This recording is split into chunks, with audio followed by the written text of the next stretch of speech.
No, no hot mic. Or do I? There we go.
Right, Scott, you ready? Yes, sir. Welcome to the Metropolitan Area Planning Commission meeting for Thursday, March 13th.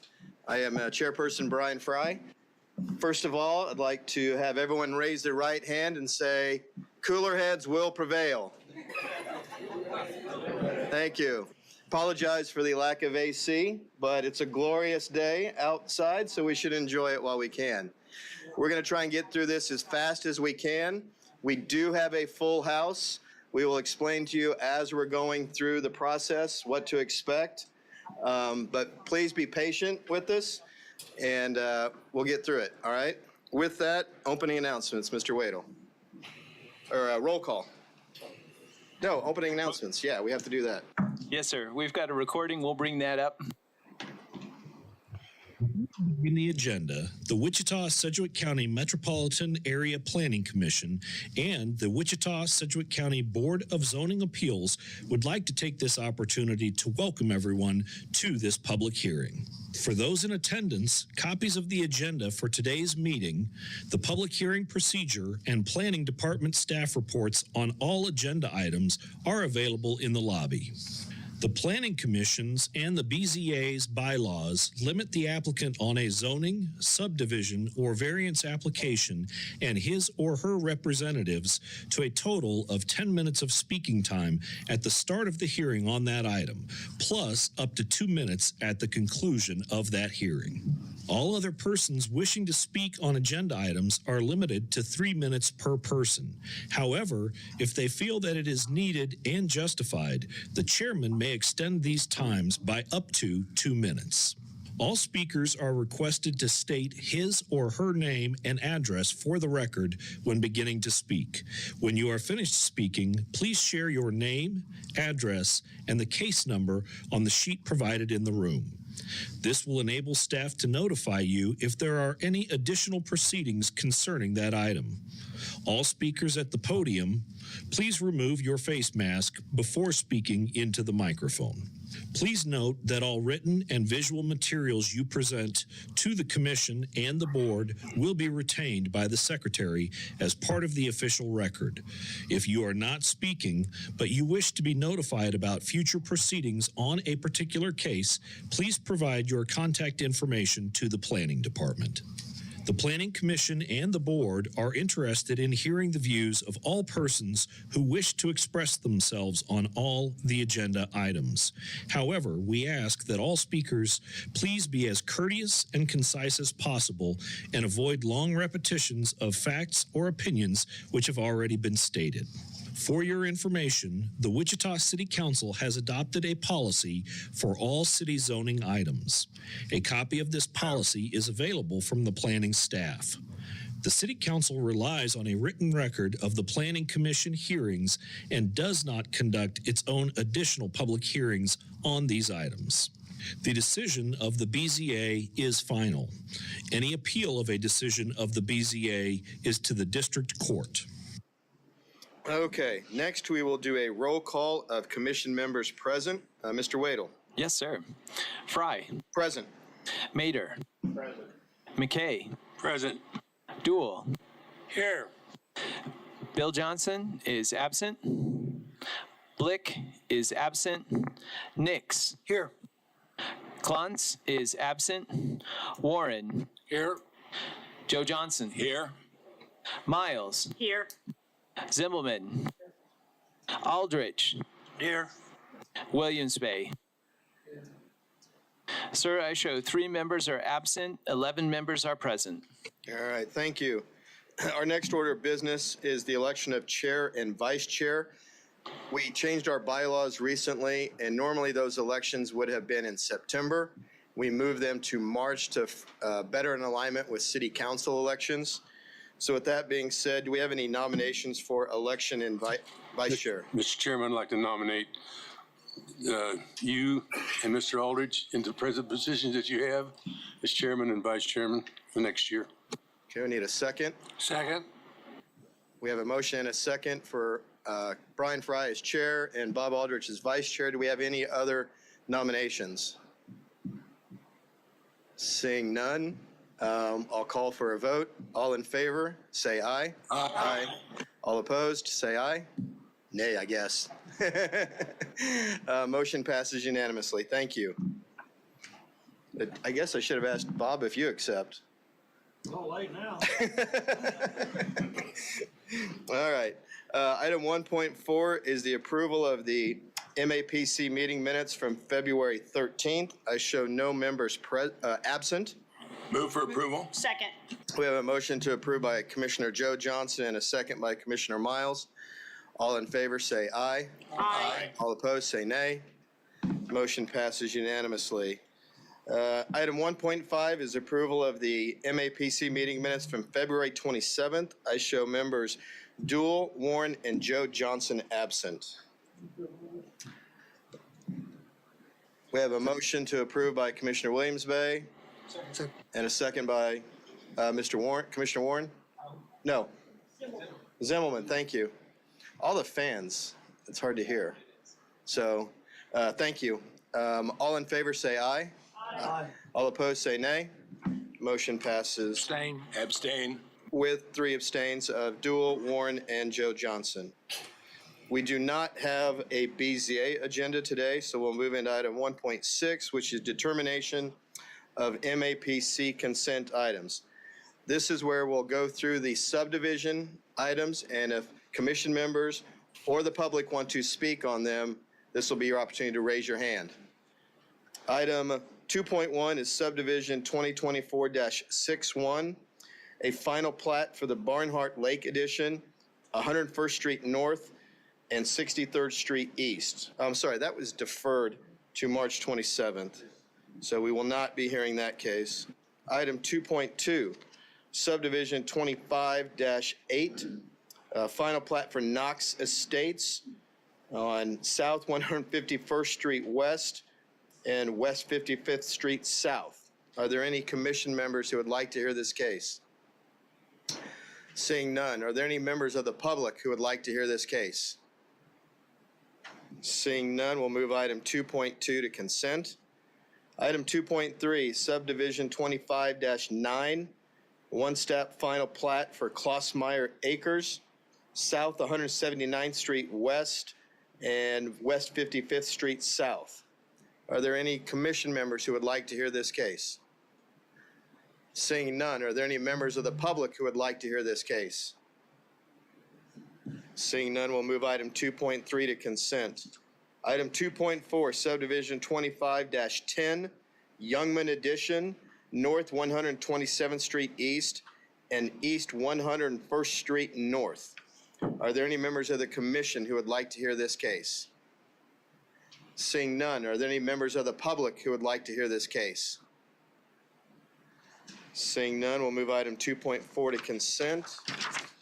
Item 2.5, subdivision 25-12, a final plat for Makers Park Edition, South Rock Road and East 47th Street South. Are there any members of the commission who would like to hear this case?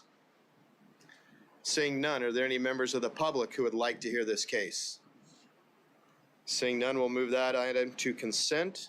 Item 2.6, subdivision 25-13, a final plat for Sapphire Estates 3rd Edition, East 69th Street North and north of 143rd Street East. Are there any members of the commission who would like to hear this case? Seeing none, are there any members of the public who would like to hear this case? Seeing none, we'll move item 2.6 to consent. Final subdivision case 25-14, Sheridan Place. This would be North Sheridan Avenue and West 2nd Street North. Are there any members of the commission who would like to hear this case? Seeing none, are there any members of the public who would like to hear this case? Seeing none, we'll move item 2.7 to consent. Move to approve item 2.2, 2.3, 2.4, 2.5, 2.6, and 2.7. Second. We have a motion to approve items 2.2 through 2.7 by Commissioner Miles with a second by Commissioner Williams-Bay. No comments. All in favor, please say aye. Aye. All opposed, say nay. Motion approved unanimously. Now we will move to the vacation items. It's the same process. Item 3.1, which is a vacation 25-2. This is for a maintenance and utility easement, West 30th Street North and East 29th Street North. Are there any members of the commission who would like to hear this case? Seeing none, are there any members of the public who would like to hear this case? Seeing none, we'll move item 3.1 to consent. Item 3.2, vacation 25-3, a utility easement and platted setback for LC North Ridge Road and West 37th Street North. Again, this is just for the vacation request and the utility easement. Are there any members of the public or commission who would like to hear this case? Seeing none, are there any members of the public who would like to hear this case? Seeing none, we'll move that to consent. Item 3.3, vacation 25-4, utility easement for SF5 North 135th Street West and West Maple Street. Are there any members of the commission who would like to hear this case? Seeing none, are there any members of the public who would like to hear this case? Seeing none, we'll move item 3.3 to consent.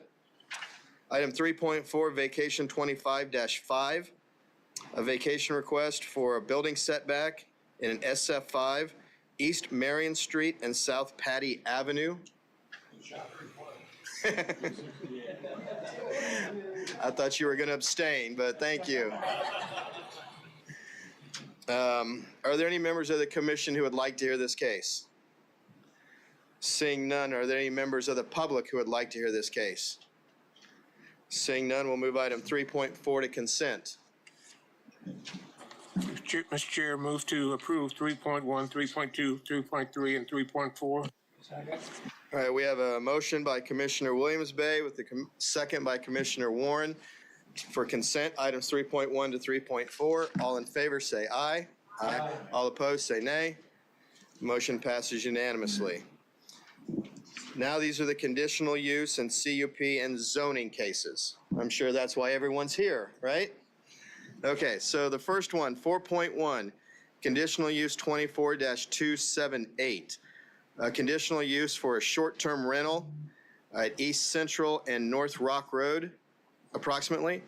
Are there any members on the commission who would like to hear this case? We have one, so we will be hearing item 4.1. Are there several members here who would like to speak on that case? Okay, good, thank you. Item 4.2 is conditional 2025-23, an event center in the city at roughly East Douglas and North Hillside Avenue. Are there any members of the commission who would like to hear this case? We have one, so we will be hearing this case. Is the applicant and agent present for that case? Okay. And I should have asked on 4.1, is the applicant, okay, good. All right. Item 4.3, CUP 25-5, a CUP amendment at North Ridge Village for a warehouse, self-storage, and architectural controls, North Ridge Road and West 37th Street North. Are there any members of the commission who would like to hear this case? I would. So we will be here, and there's someone in the public as well. And is the applicant or agent here? Yes, I believe they're out. Okay, outside. good. Yep. So we will hear item 4.3. Item 4.4, CUP 25-6 is deferred to March 27th. Item 4.5, a zone request change, zone 25-1. This is for from SF20 to TF3, West MacArthur Road and West Southwest Boulevard. Are there any members of the commission who would like to hear this case? Seeing none, are there members of the public who would like to hear this case? A couple, all right. Is the applicant or agent present for this case? Brad, do we know? We see him? Yeah. You're here? Okay, good. We will hear item 4.5. Item 4.6, zone 25-2, zone change request from LC to CBD in the Delano district. Are there any members of the commission who would like to hear this case? Seeing none, are there any members of the public who would like to hear this case? Yes, I see one in the corner. Is the applicant or agent present for this case? Christina, you know? Okay, well, we have time. We will hear item 4.6. 4.7, zone 25-3, a zone change request from GO to LC for a car wash at East Kellogg and South 143rd Street East. Are there any members of the commission who would like to hear this case? Seeing none, are there any members of the public who would like to hear this case? Several hands raised. We will hear item 4.7. So, it looks like we're going to be hearing every one of them except item 4.4, which was deferred. Do I have that correct? All right. Yes, sir. So with that, we will hear item 4.1, conditional 24-278. Yes, good afternoon, Planning Commission. Philip Zievenbergen with planning staff. The applicant is requesting a conditional use to operate a short-term rental and property zone single-family residential located at 8539 East Brook Hollow Lane. As with all short-term rentals, this began with an administrative permit process. They submitted their application for an administrative permit on December 10th.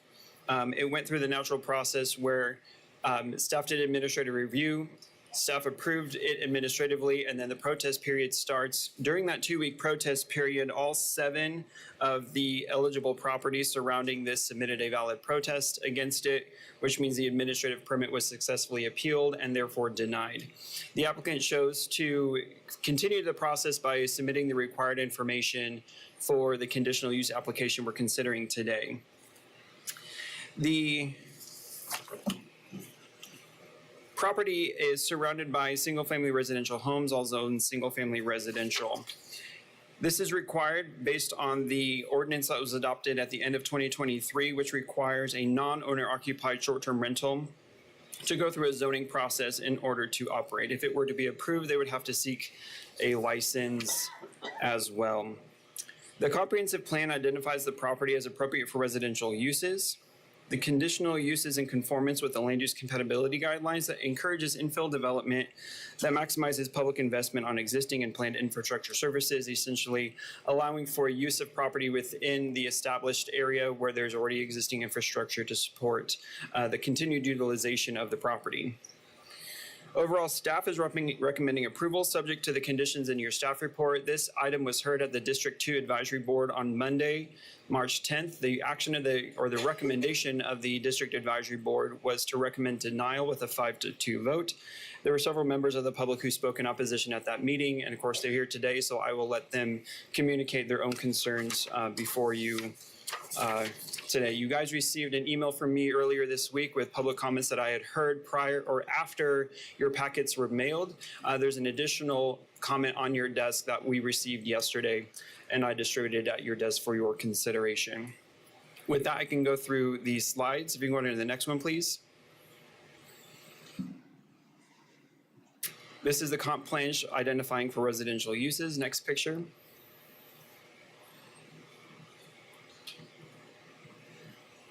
This is just a zoomed in aerial map showing this is the location of the short-term rental. Next picture. This is looking south at the dwelling that the short-term rental is in. Next picture. This is the property to the west of the short-term rental. This is the side of their house. Their dwelling actually faces this street over here. Next picture. This is the property to the east of the short-term rental. Next picture. And this is one of the properties that is across the street. And with that, I can stand for any questions. All right, any questions from the commission? Commissioner Aldrich. I've actually got three questions. How long has the property been operating currently as a short-term rental? I will defer to the applicant on that one. The second question I have, has there been any occasion whatsoever that law enforcement had to be called for any reason? Not that I'm aware of, but again, I will defer to the applicant or even public comment on that. And my third question, this is probably the same result, whether or not there's been any encroachment or any issues with any of the tenants, with the other neighbors or neighbors. Again, not that I'm aware, but I'm sure we'll hear testimony of possible issues with the property. Okay, thank you. I saw, is it Commissioner Williams-Bay? All my questions were. Okay. Commissioner Nix. Philip, are they part of the HOA? NHOA? I believe there's a neighborhood association. I'm sorry, did I hear neighborhood association? Correct. It's not an HOA, but I believe it's a neighborhood association. Because I know that we got correspondence from neighbors that specifically mentioned neighborhood association and then our HOA.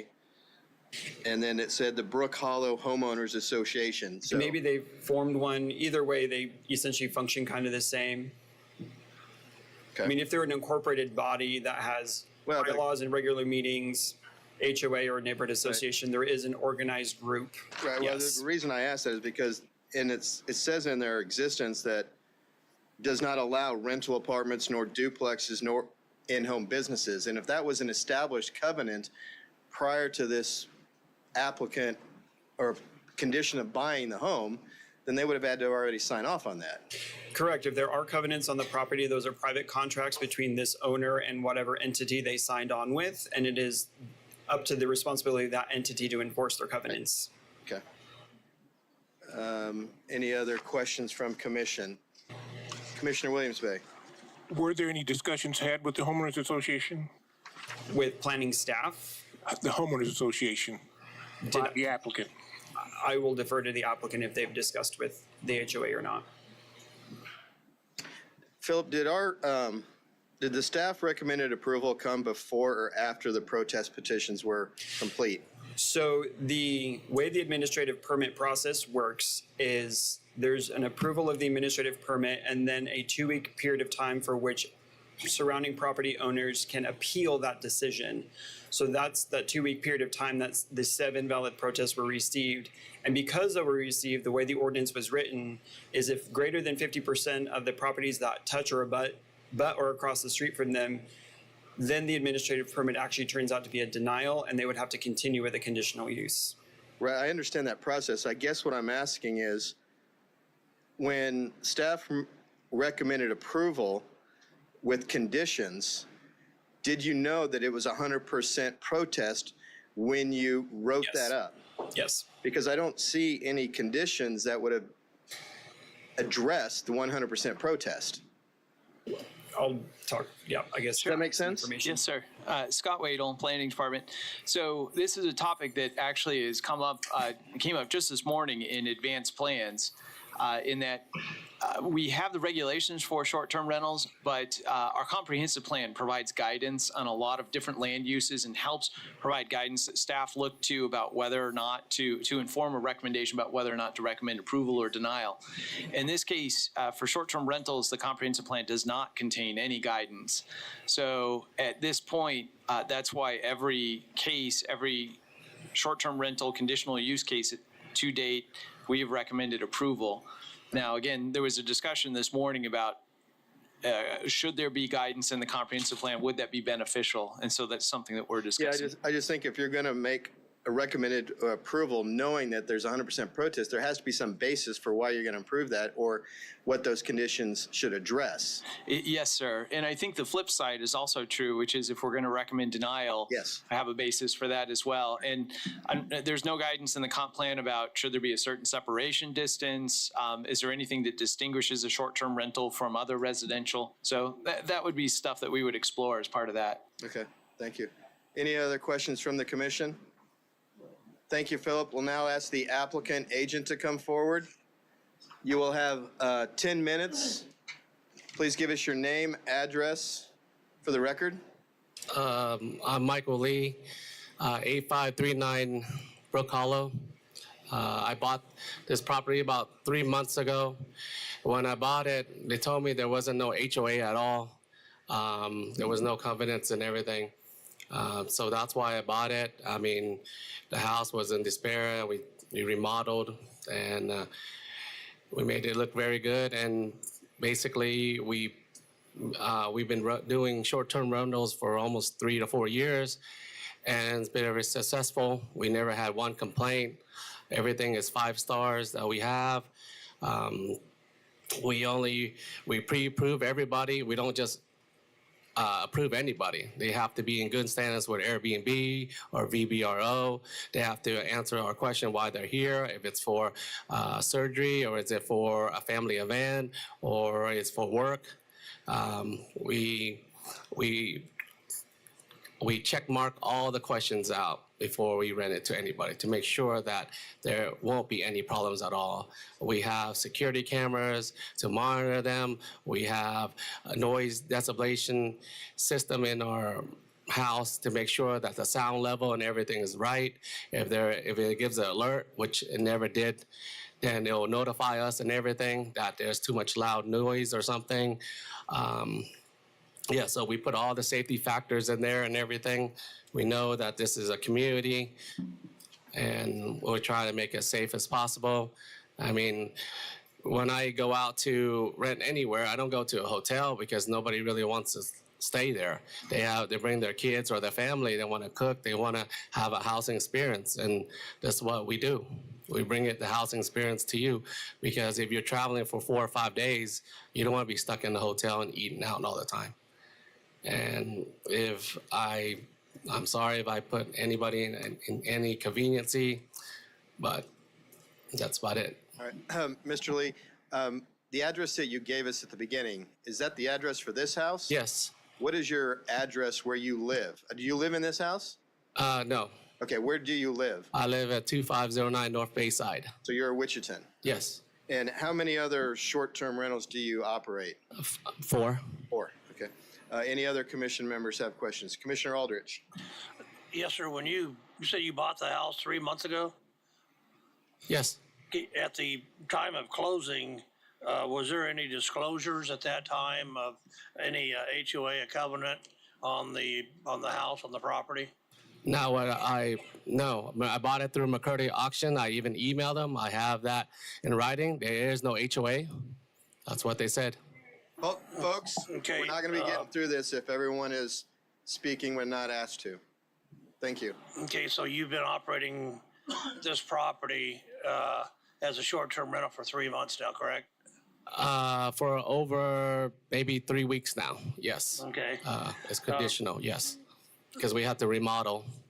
Okay, and then the questions that I asked staff that was deferred to you. Do you know what there's been any issues with law enforcement of any reason? Have they been called at all for any reason? No, you hear stories about short-term rentals, how nightmare and everything, because they don't pre-qualify anybody. We run our own Airbnb. We're not a management company. We own our own properties, so we, like a TLC, we take 10 and 11 care of them and everything. Okay, my question was, has there been any calls for law enforcement on the property? Okay. Okay, thank you. Any other commissioners? Okay. Seeing none, stand by. We will now have public comment, and then you'll have an opportunity to rebut All right. at the end of it. Okay. So at this point, if there are folks that want to come and speak, be ready to come to the podium, give us your name and address, and you'll have 3 minutes. Let's try not to repeat the same thing over and over. If you're in agreement with the previous speaker, say that, and then try to give us new, fresh information. Does that make sense? Thank you. Very good. Thank you. My name's Monty Shaw. I'm president of the Brook Hollow Neighborhood Association, and I live at 8310 East Stone Ridge in Brook Hollow. I would like to speak a little bit to his comment that it wasn't revealed to him that there were covenants. They were listed on the McCurdy auction site as covenants there. It was provided to him. And they do not allow short-term rentals, not specifically, but single-family residents. And I would also ask if I could have the 2 additional minutes. I've just got this one page that I'll go through as fast as I can. You will have 3 minutes. Okay. Study by a couple of professors of universities of engineering showed an increase in crime rates primarily because highly transit housing pokes holes in the social fabric of the neighborhood. This study is dated July 14, 2021. This speaks to golden factors 1, 2, 3, and 5. An article dated September 1, 2021 in the Journal of Science Direct titled Cities, Volume 116 by 2 authors, listed 3 different cities. This study found that property crime rates increased due to STRs, short-term rentals, golden factors 3, 5, and 7. Another concern is SDRs change the character of a neighborhood. When there are a lot of short-term rentals in a neighborhood, it can make it feel less like a community and more like a tourist destination. This can be disruptive to long-term residents and make it difficult to build relationships and neighbors. Golden factors 3 and 5. Airbnb can lead to noise and parking problems. When there are a lot of people coming and going, short-term rentals can be noisy and disruptive to neighbors. Additionally, short-term rentals can take up parking spaces that could be used by residents. Additionally, Brook Hollow is a very quiet neighborhood. Golden factors 3 and 5. Short-term rentals mean neighbors have revolving door strangers. You don't know who your neighbor is. This is especially troubling to homeowners with small children. Golden factors 3 and 5.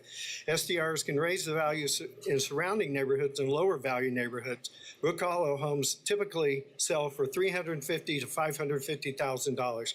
Majority of homes sold within the past 3 years in Brook Hollow sold for more than the asking price in a matter of days. Brook Hollow is not a lower value neighborhood, and an SDR would decrease the value of homes in the neighborhood. While this home sold at auction for $315,600, it is due to the fact that it has needed a lot of deferred maintenance and updating. Golden factor 3 and 5. The owners of this home live in West Wichita. Wichita requirements are that they are a designated responsible party or available to resolve a complaint within 30 minutes. Especially in peak traffic times, this would be questionable knowing that the owners live in West Wichita. Owner states they would call the renters if there was a problem. I don't know about you, but I don't answer calls from a phone number I don't recognize. Golden factor number 7. Mr. Shaw? Yes. That is your time. Can you finish with a 1 or 2 sentence statement? In closing, Brook Hollow is a desirable, quiet neighborhood to live in. It is a neighborhood of 248 homes located north of Douglas, south of Central, and east of Rock. We have a neighborhood association that maintains the common areas of Brook Hollows and has an annual neighborhood cleanup for the past 28 years and counting. Brook Hollow neighbors take pride in their homes and maintain them to a very high standard. Allowing this conditional permit is something we universally oppose and would appreciate the MAPC board supporting our position. Golden factor 8. Sir, I asked for 1 or 2 closing Thank you for your statements. time. Thank you. So It was a run-on sentence. we do have a question for you, or a couple here. So Sure. Commissioner Aldrich. Sir, did you by any chance bring a copy of your covenant? I do not have them, but I can certainly provide them. Now would have been a good time to provide that. Commissioner Mader. My question was going to be much the same.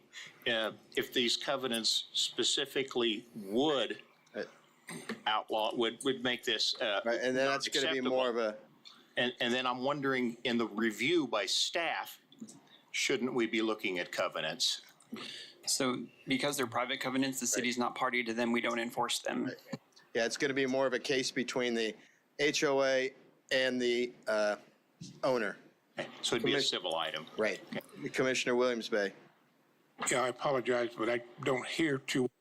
But I understood the applicant to indicate that he's been operating this for 3 weeks.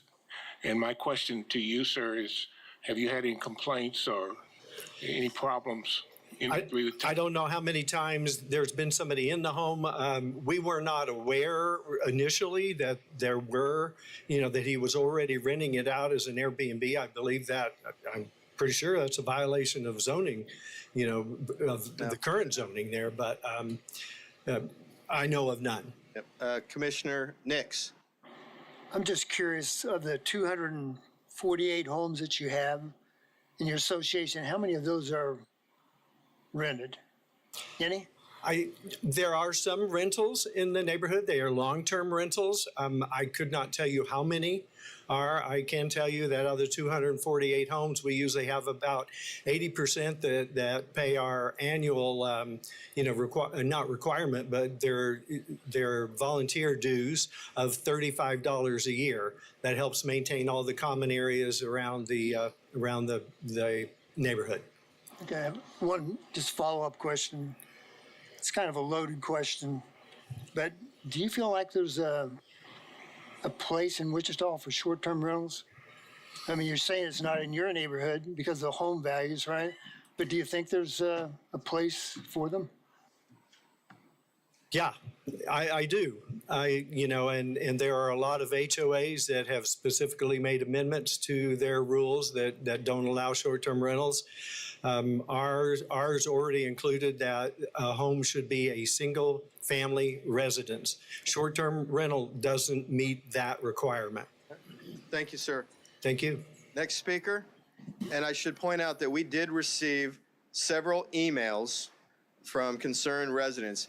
If you send us an email and you're wishing to speak, you do not need to repeat the email, just reference that you did send it to us, because it is a matter of public record. Because I did recognize a lot of the things you were saying, Mr. Shaw, from your email.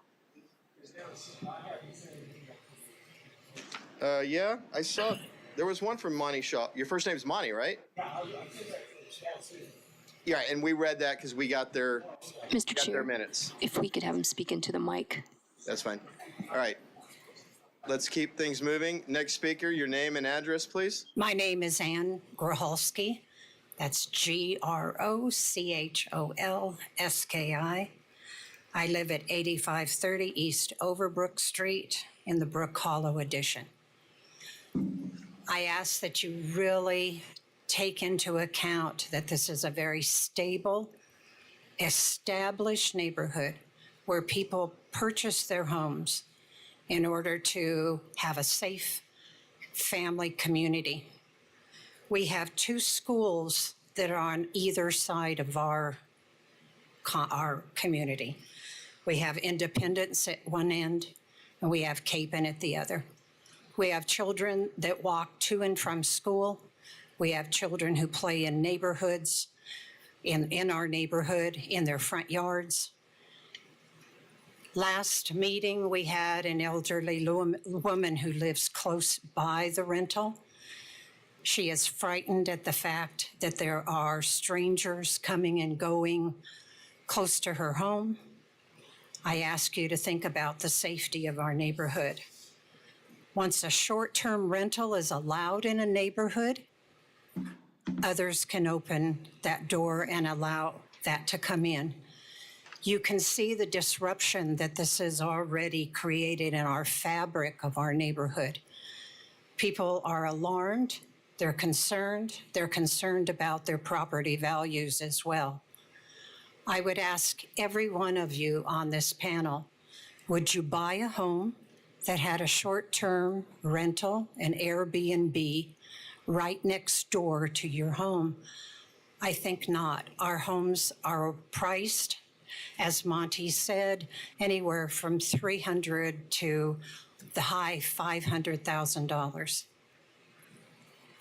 I ask too that you take into account just simply opening up our neighborhood to this. I have written a letter to you. You have all seen it. I won't repeat what I've written, but I do ask you to really consider this and understand the concerns of the neighborhood. We have a lot of older residents. We have a lot of young families that are concerned. Also, if there are noise levels or other issues, none of us know how to get a hold of the owner. He lives on the other side of town. He lives in a very, very nice home.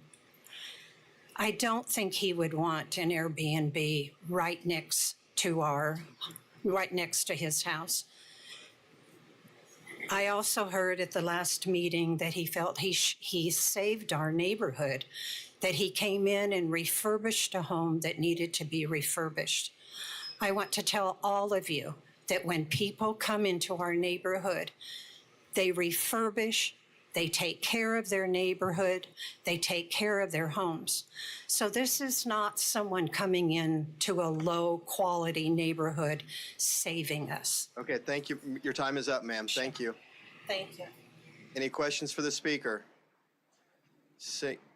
Next speaker, Mr. Lee, you will have your time at the end.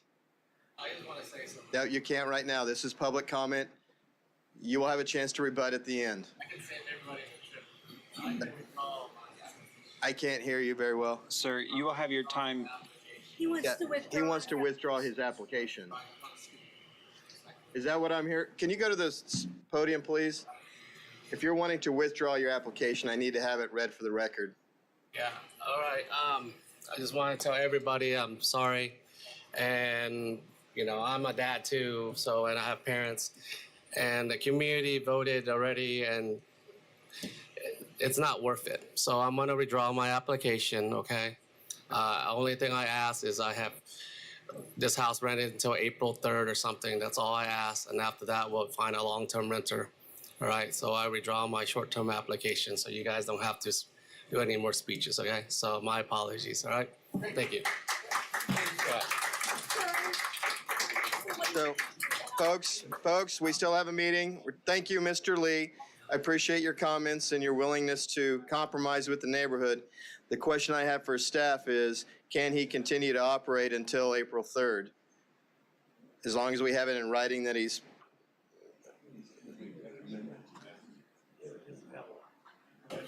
He doesn't have, right.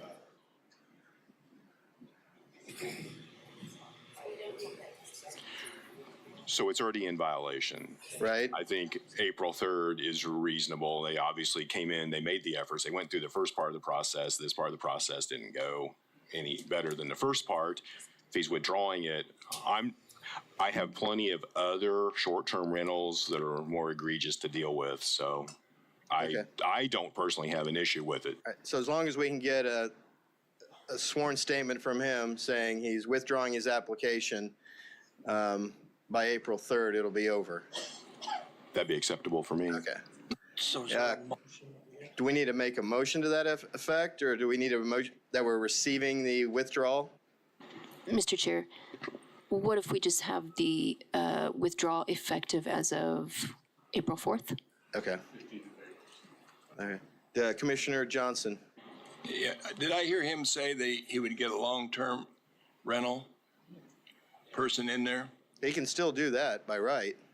Yes, I asked him. He did say that. Yeah, he can still do that by right without having to come before any commission. I thought it was part of the covenants that you couldn't. But we don't enforce those covenants. But that's not us. That's not our business. That's a civil issue between him and his HOA. They would have to sue him. Right. What we're dealing with is just the short-term rental. Okay, so do we need a? Mr. Chair, perhaps you could there could be a motion to withdraw to be effective as of April 4th. I make a motion that we receive the withdrawal application effective April 4th. Second. We have a motion and a second. Any public comment? Anyone object to that from the audience? This means you're going to get out early. All right. We'll bring it back to the commission. All in favor say aye. Aye. All opposed say nay. Motion passes unanimously. See, that's the way it's supposed to work, people. And Mr. Chair, if we could just give it a couple minutes for the room If to you are leaving, make it quick so we can get to the next one. While staff gets ready for our next case.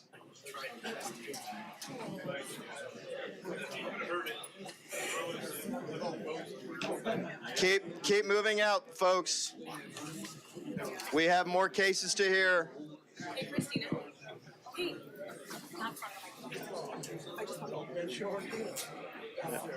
Oh, really? Folks, let's hear our next case, conditional 25-23. Hi, good afternoon, everyone. Christina Reith with planning staff. I'm here to present Con 2025-00023. The applicant for this case is requesting a conditional use to permit an event center in the city. The property is zoned general commercial and limited commercial. It's a little bit over a quarter of an acre in size and located near the northeast corner of East Douglas and North Hillside, so 3202 East Douglas Avenue. The property is developed with a multi-tenant retail space. The commercial space that the applicant would like to occupy is currently developed with retail. And in my conversation with the applicant when they were turning in their application, is their intention that it will be occupied for small gatherings such as indoor rehearsal dinners, bridal showers, and baby showers. They will not provide live entertainment, so it will not be classified as entertainment establishment in the city. Section 3D6W of the Unified Zoning Code requires a conditional use for an event center when it is within 300 feet of residential zoning or a public park. So if we take a look at the zoning map here that you see here, everything that is in dark gray, there's some residential lots here on Oakland, and then this is actually developed with a parking lot, but those are residential zoning, and that is what triggers a conditional use in this case. The site has a parking lot behind the building that is owned by the applicant, and it has 11 parking spaces. And this parking lot is shared with another property owner. So the maximum allowed parking would be 1 parking space per 2 occupants. So should the applicant decide to host more than 22 occupants, they have the option of either submitting a cross-lot parking agreement or an administrative adjustment to reduce the amount of required parking for this event center. The character of the neighborhood is commercial. Property to the north is zoned limited commercial and developed with a restaurant. To the south, across East Douglas, is zoned GC and planned unit development, developed with a vacant retail space and a theater.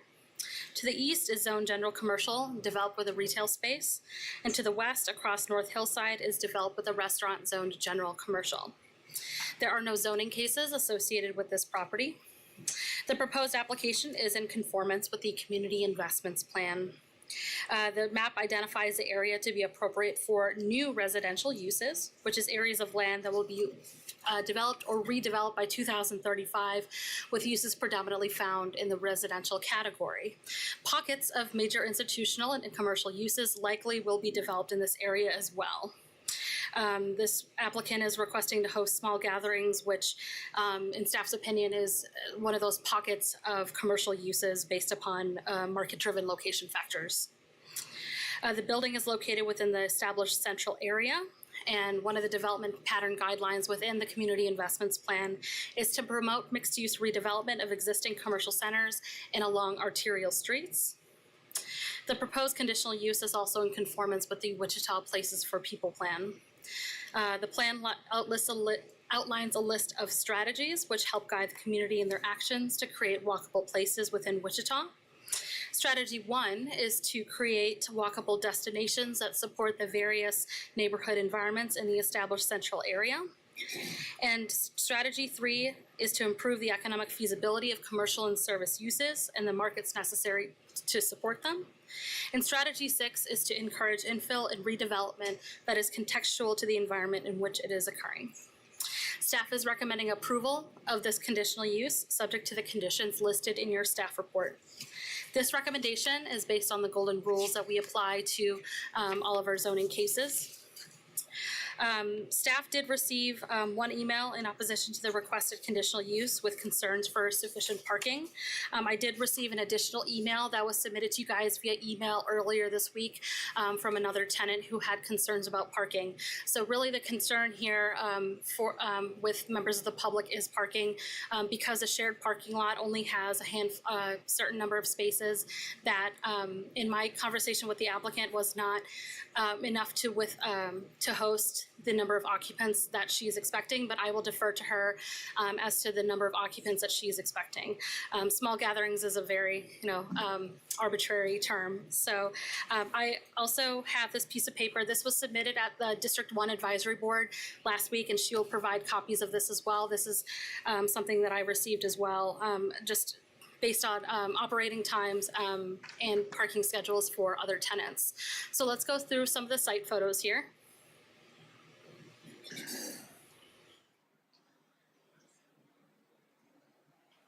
Could we get a picture of looking north towards the site? Oh, there's looking east towards the site. Thank you. This is across East Hillside. Next slide, please. This is looking north towards the site. So they will be occupying this space here where it says 3202. Next slide, please. This is looking south away from the site towards a vacant retail space in the theater. Next slide, please. And this is looking west away from the site towards the restaurant. And with that, I will stand for questions. So Christina, what does event center in the city allow them to do that GC or LC doesn't allow? So it is a conditional use within the underlying zoning. So because they are within 300 feet of residential use, even though it's GC, the proximity of residential zoning triggers the conditional use. Okay, just want to make sure everybody understood that. Yeah. Commissioner Nix. You probably covered this, but the size of a small space gathering is based on the number of parking spaces, right? The number of occupants that are allowed within the event center is based on the number of parking spaces available for that tenant. So including cross lot parking? Assuming that they have one, yes. But we have not received one. But so they have 11 spaces, but they could have another 20 across the street or something, right? Then they would have to submit a cross-lot or a shared parking agreement with a different tenant if they are to have more parking. And this was part of the public comment that was submitted earlier, that slide that you saw back there. Could you go back one slide then? That just showed that outline of parking spaces? That one. Is what in red the 11 spaces that 3202 have? That is my understanding. I will defer to the applicant to confirm that. We might want to keep that handy. Commissioner Wadle or not Wade? Commissioner now, congratulations. Wow. The heat's getting to me, folks. Commissioner Nix, I think to more accurately answer your question, the building and how the building's constructed and protected will determine the occupant load. But if there's inadequate parking, that could reduce the number of people allowed in the building. Parking could never increase it, but it could reduce it. Does that help? I guess. Looking at that building, and they're going to occupy the center portion of that building, which then entitles them to 11 spaces. There's more than 11 spaces, but they get 11 spaces. Is that right? Presumably, I haven't done an analysis of it. Well, that's what was said. Again, I haven't looked at it myself. Well, what? Why not? Well, been busy. No, Mr. Nix, I think that is what staff have conveyed to you, is that the property owner owns the area in red, and that on that they have 11 spaces, and so that's what they would consider to be available for patrons who use this facility. And so 11 spaces times 2, 22 people for the occupancy. But as JR has indicated, just like this room has a placard that says how many people can be in here, that space will have a placard similarly. And even if they get 1,000 parking spaces, they will not be able to exceed what that placard says. But if that placard says, 30 people, and they only have spaces that can accommodate at the ratio of 2 per car, 22 people, then they are set at whatever that lower standard is. But some of those spaces could be by, in addition, shared lot, cross lot, et cetera, to increase their allowed occupancy. But they have to provide that. There are two ways that they can do that. They can acquire more access to more parking spaces that they can show to us as evidence on what's acceptable in the zoning code. That's one way. Or they can come in and ask for a reduction or a waiver of those parking requirements. But they are not doing that. I just want people to be aware that that is another process. I saw a bunch of hands. I thought I saw Commissioner Warren first and then Commissioner Miles. Christina, is the applicant the owner of the entire building? So the agent for the applicant, they are looking to lease one space of this building, but the applicant does own the building. The agent who is here today is the person looking to lease the space. Commissioner Miles. Hold on, sir. We have to have decorum, and you'll have your opportunity. So Christina. Sorry, it's just, we got to do it that way. Hasn't this space, well, I won't even ask, this space was previously used for events. I know I attended several events there. What's the difference now? We have no record of there being events held there, at least legally. So. You lawbreaker, Miles. Yeah. Ignorance is no excuse. Commissioner Joe Johnson. Yes, you showed us the front there. Joe, can you use the mic, please? You pointed out the front. Can you do that again? This is the front of the building. Or are you referring to the one across East Hillside, looking east towards the site? No. Show me how much is being rented on that facade. It is this space here. And does it go back the entire length of the building? Yes, it does. How many square feet do we know? I don't know if I have that answer.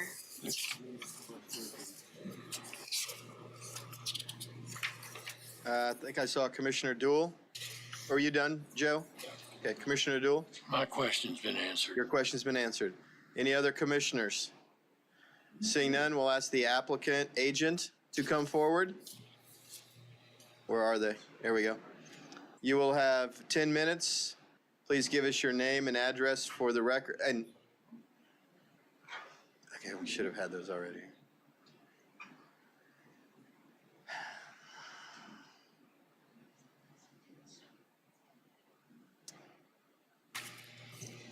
Welcome. Thank you for having me. My name is Regina Phelps. You want my home address, correct? Yes. 2106 North Murray Circle, 67212.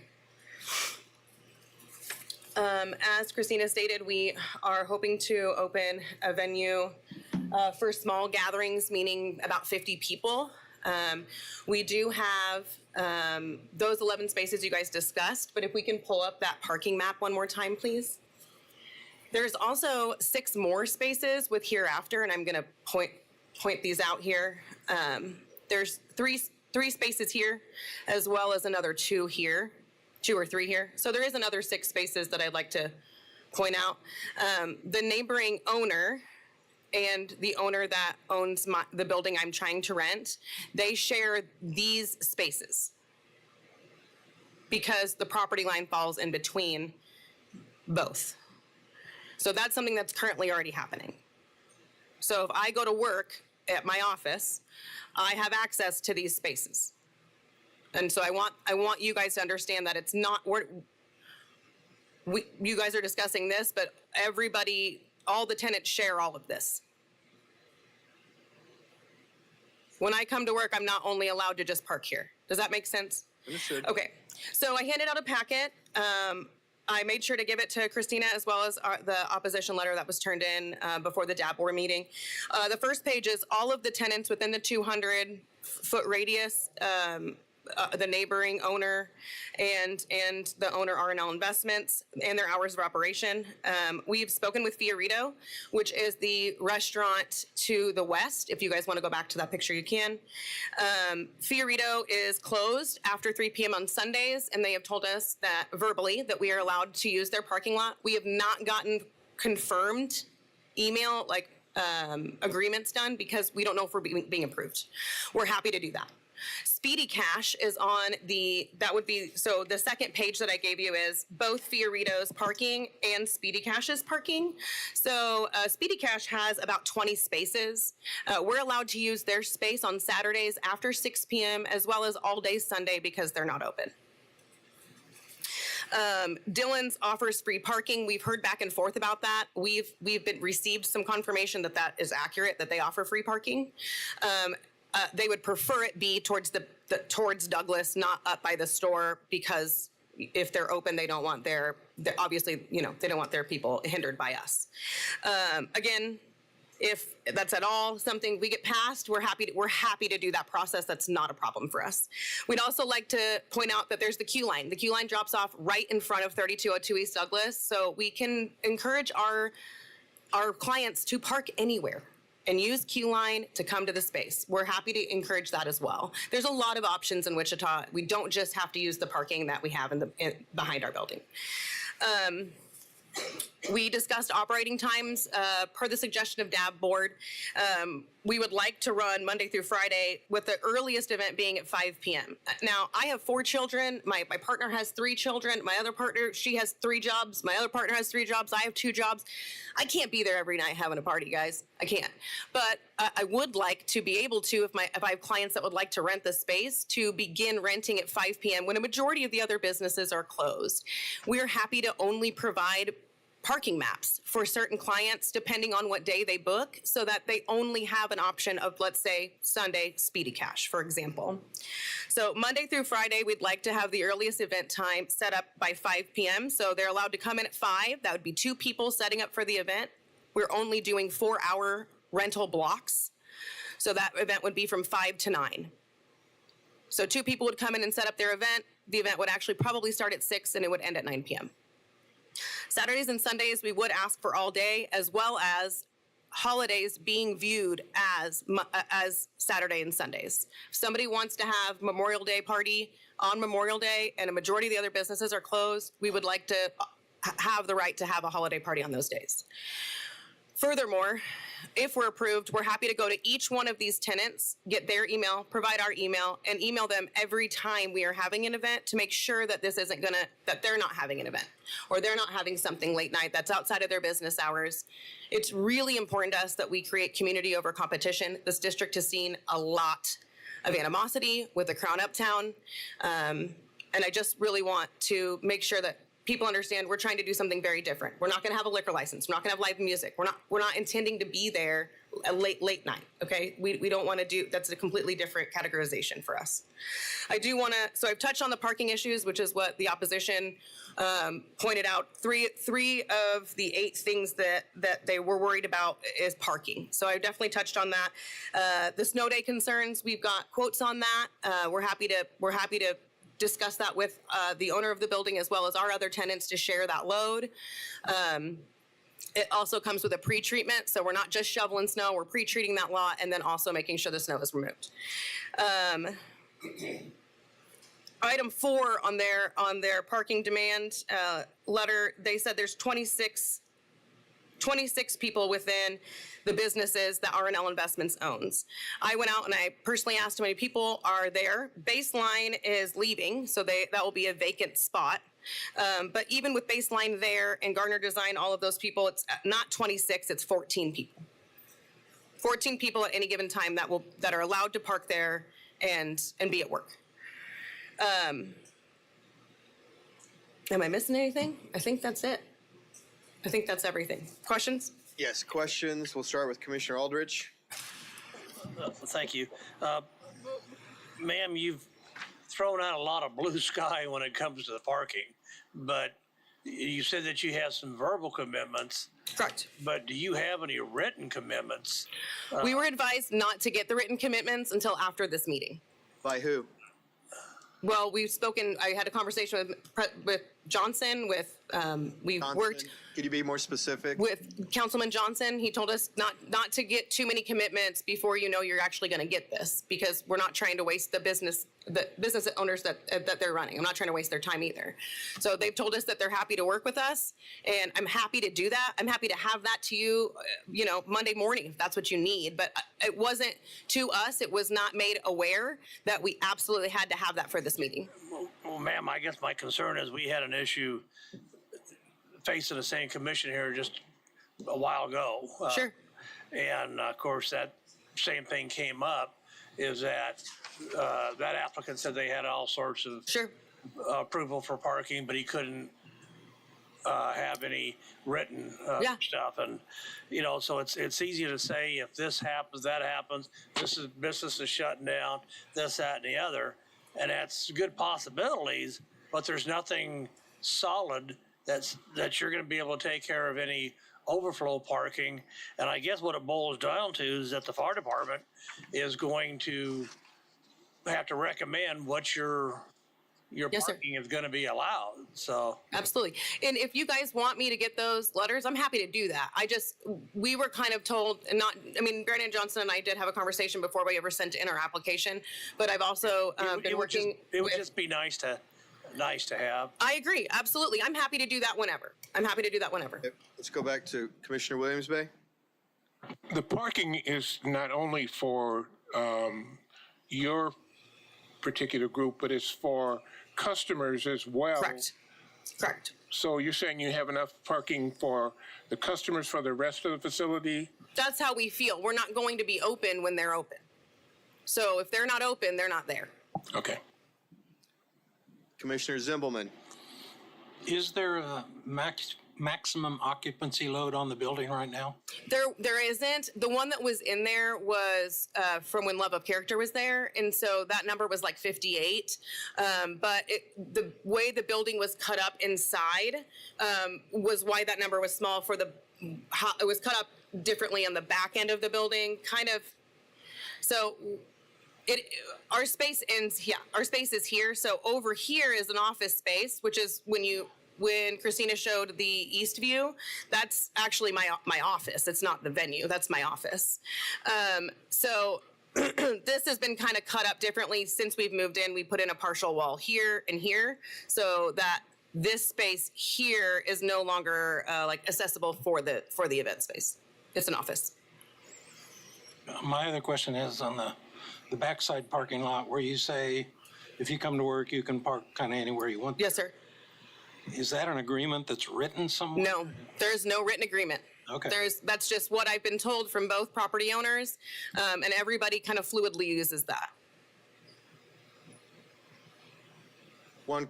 Commissioner Aldrich.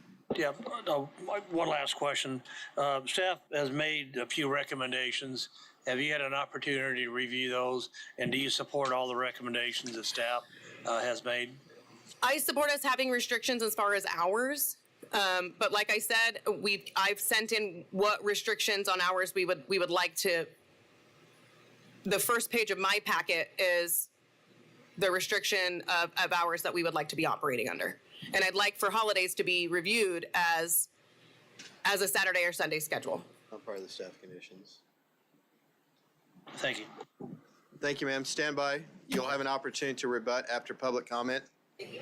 So real quick for staff, I need a clarifying question here. Paragraph 3 of the background says, Section 4-A of the UZC does not have parking requirements for event center in the city, which is what she's asking. The following statement, the statement afterwards says the parking requirement for the proposed use is the same as its closest use. You just said that there's no parking requirement. So which is it? No, it's not specifically, event center as a use category is not specifically listed in the parking matrix in the zoning code. So like if you go to the zoning code and you're looking for the parking requirement for event center, it not being listed doesn't mean it doesn't have a parking requirement. It just means you need to have an interpretation of what's its nearest type of use and you use that instead. And that is the nightclub in the city. Correct. Okay. A little unclear. All right, now we'll open up to public comment. Is there anyone here present like to speak on this item? Go to the podium. Please keep your comments to less than 3 minutes. If you've submitted an email, you do not need to read all of that, but give us your name and address. My name is Robin Van Huss. My home address is 140 South Pershing, Wichita, Kansas, 67218. Is it possible to pull up the picture of the parking? Yeah. If someone could do that, that would be great. More. Is there someone that can pull that picture up? Of the one that was prior? Mohammed, I think there that you one? go. Yes, good. Thank you. We are the opposing party. We own most of the. Use the pointer on the mouse there to. We own the. Where you see the red line, we share the parking of those parking spots. Previously, we also own the parking at Traditions. We own all of the parking on that block. We also have some wonderful tenants, and we vet them very carefully about parking usage when we pick a tenant. We recently had a very successful restaurant that decided not to renew their lease. We chose to take the restaurant out and put in a gallery that would use much less parking because we already have great strains on the parking. The development of Uptown Landing is fantastic, but it's at capacity with a 6-month waiting list, and more than half of those people use street parking. So we've already got a parking issue. The tenant and the applicant actually has 5 current tenants in his building. He has A&M Upholstery, he has Baseline Creative, he has Gardner Design, he has the Bridal Shop, and he has Hereafter. Now, I did call last week and Gardner Design said they had 10 employees. Baseline told me they had 10 employees. A&M Upholstery is 2, the Bridal Shop is 2, Hereafter is 2, we're at 26. Now that's not accounting for a single customer or client. So already there's parking issues that we've dealt with, and we share that lot. We've tried to be good neighbors, but the problem is with the event venue was in there before with Love of Character, they would take over everybody's parking. When we would ask them to leave, they wouldn't leave. Our tenants were very frustrated. And our tenants do have Saturday hours, the 2 that share the majority of that parking. And so already there is a great crisis in parking there. We really are. This came up with the Crown. I've had many people offer to lease my lots. We don't have any available parking to lease to people because we're having trouble keeping our tenants happy with the available parking. So there just is not enough parking. Previously, the applicant, the Hereafter, has held flea markets on weekends in which people were allowed to set up tents. All of Traditions parking, the entire parking lot was taken up with vendors setting up a flea market, which I'm sure they needed to have approval from the city to do. Ms. Nuss, that's your time. Thank Can you. you wrap up with a sentence or two? Yeah, we love the area. We're very invested in it. We'd love, that could be a great space for many things. Probably there's just not enough parking for an event venue. Thank you. Next speaker.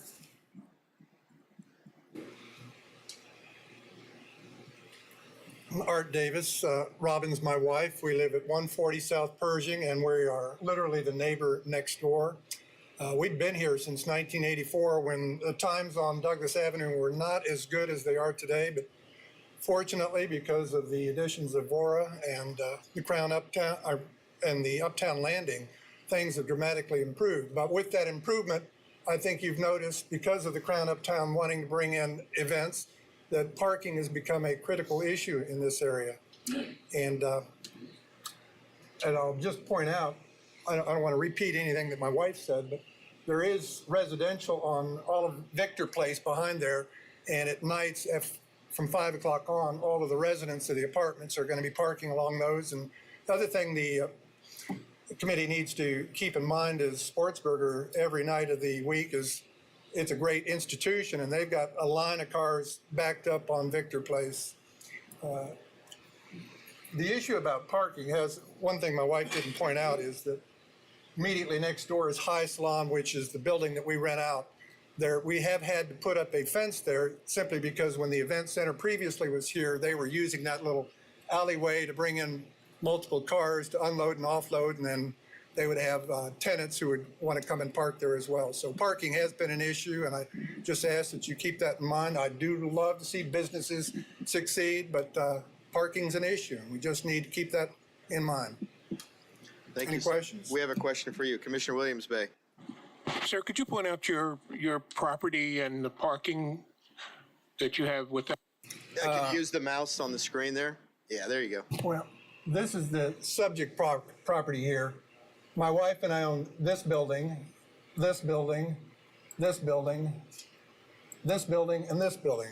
Now, if we were playing Monopoly, we would almost be able to put up hotels, except we don't have the corner lot. Or the parking. And we also own the building across the street. And for each individual property that we have our own parking spaces. We're always mindful that if we have a tenant, we want to have parking spaces available for our tenants. Thank you, sir. So, sir, is your parking, could we pull up that parking layout again? One slide back. Now, how much of that do you own? Is that belongs to you? We own this red, if you're looking at the red line, that pretty well outlines the boundary between the two properties. We have, up to date, shared this parking where you see the red line, and the applicant made mention of that. But we've shared this property on the condition and the understanding that parking doesn't get to be such a problem that we have to take care of our own tenants as opposed to allowing additional parking so that he can handle the 5+ tenants now if they have another space, 5 tenants that he already has. We have just 2 tenants for our building immediately next door. Thank you. Thank you, sir. Any other questions? Seeing none, thank you. Next speaker? Any more speakers? Going once? Go to the podium, please, sir. We need to have the microphones because this is being YouTube as well as for the record. So name and address for the record, and you'll have 3 minutes. Okay, Robert Gibbs, 2736 North Shore Court, 67205. So I'm if you would, the applicant. We own R&L Investments. We own the property that's got the green circle and the one north of it in the parking lot. And that's all I was trying to identify that when you was asked earlier. Our tenants actually have submitted the application, but we're here, we're present. I'm sorry, Mr. Gibbs? Yes. You are R&L Investments, That's LLC? correct. Yes. So when we called the beginning for applicants and agents to speak, that is when you should have come forward. That's when I raised my hand and you said, "Don't speak yet."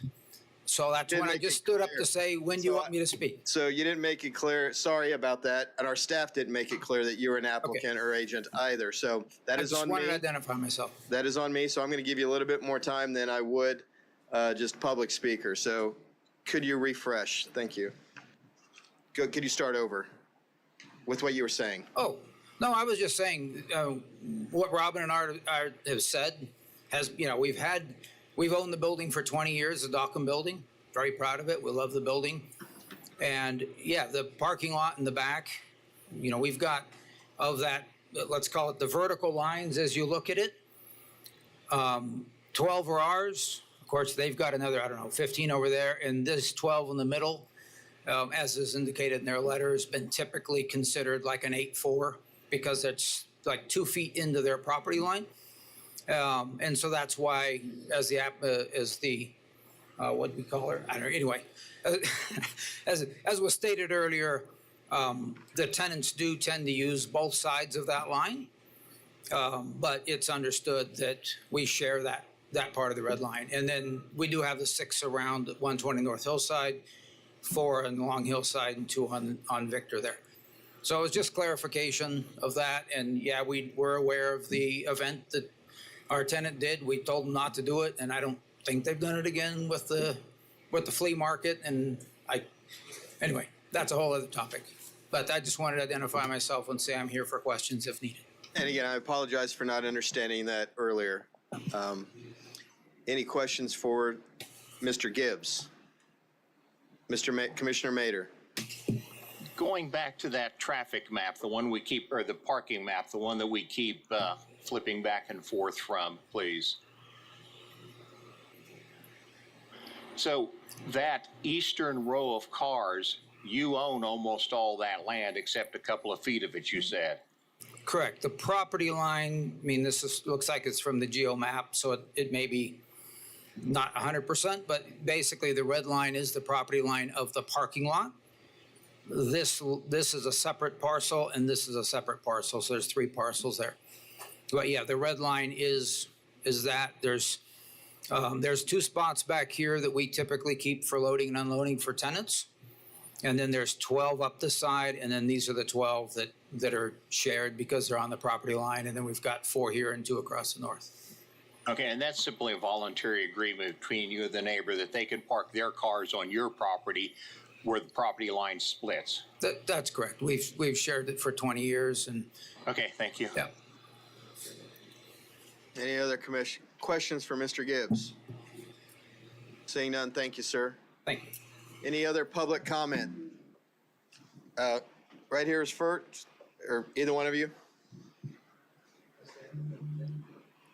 We'll give us your name and address for the record.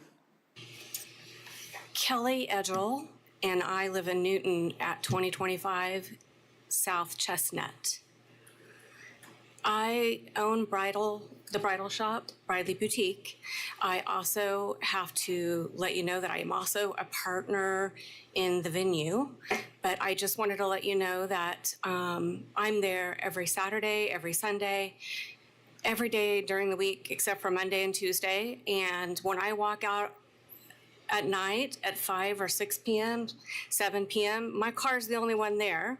So I just wanted to let you guys know that my car is the only one on the parking lot. When I get off work, I call my husband or my son and I say, I'm walking out because there's no one else on the parking lot. So just so you know, that is a very empty lot in those evening hours, which is what my partner had said, that we're going to try to do this when there's not a lot of cars there and a lot of people open during those times. So I just wanted to reiterate that. Commissioner, will you stand for questions? Are you done? Yeah. Yes. Okay, Commissioner Zimbelman. So we got kind of out of order. I probably should have asked them, but the 5 businesses or buildings that they own, are those all, what time do they all close? Page 1. It is listed on page 1 in the papers that she gave you. All the offices that are open, she gave you the open hours, and I'm sorry, I don't know what those are. I apologize. So, but what I'm assuming is since you're walking out to an empty parking lot, they're all closing at the same time you close. I actually stay open till 6 p.m. usually. Okay, same thing on Saturday? Yes. I try to get out by 5 on Saturdays. And it's empty then too? Yes. Okay, thanks. Mm-hmm. Any other questions from the commissioners? Seeing none, thank you. Next speaker.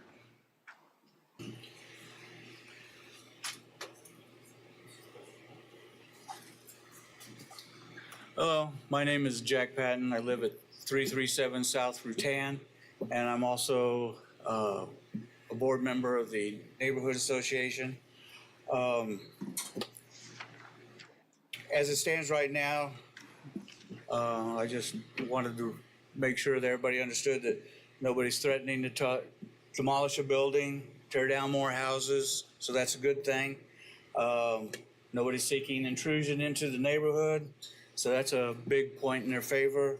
There is a parking plan, but not evidently not fully signed, sealed, and delivered, and they meets the proposed College Hill overlay plan.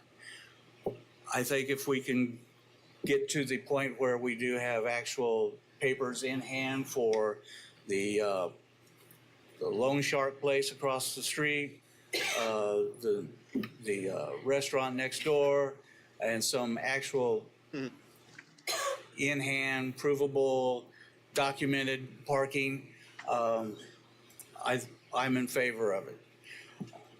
Also, if with that number of parking spots, I've never gone to any wedding of anything by myself, so I would say that those parking spots are going to cover at least 2 to 1. Of course, it was a long time since I got married or been to one of these things, so times have changed. So, yeah, like I said, if we can wrap up the parking issue, I'm in favor of it and would support it completely. Any questions for the speaker? Seeing none, thank you, Mr. Patton. Next speaker? Next speaker? We're bringing it back to the commission.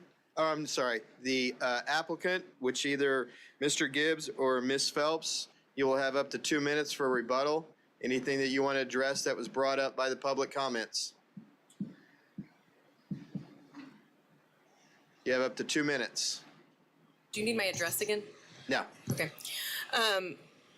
We're happy to get the agreements on the parking. It's really not an issue. I think it was just a misunderstanding because we've never done this before, unknowing that we should have had those ready today. I absolutely could have done that today and had those ready for you. So I apologize that we didn't. I'm new to this. We honestly have no idea what we're doing, and we're lucky we got this far.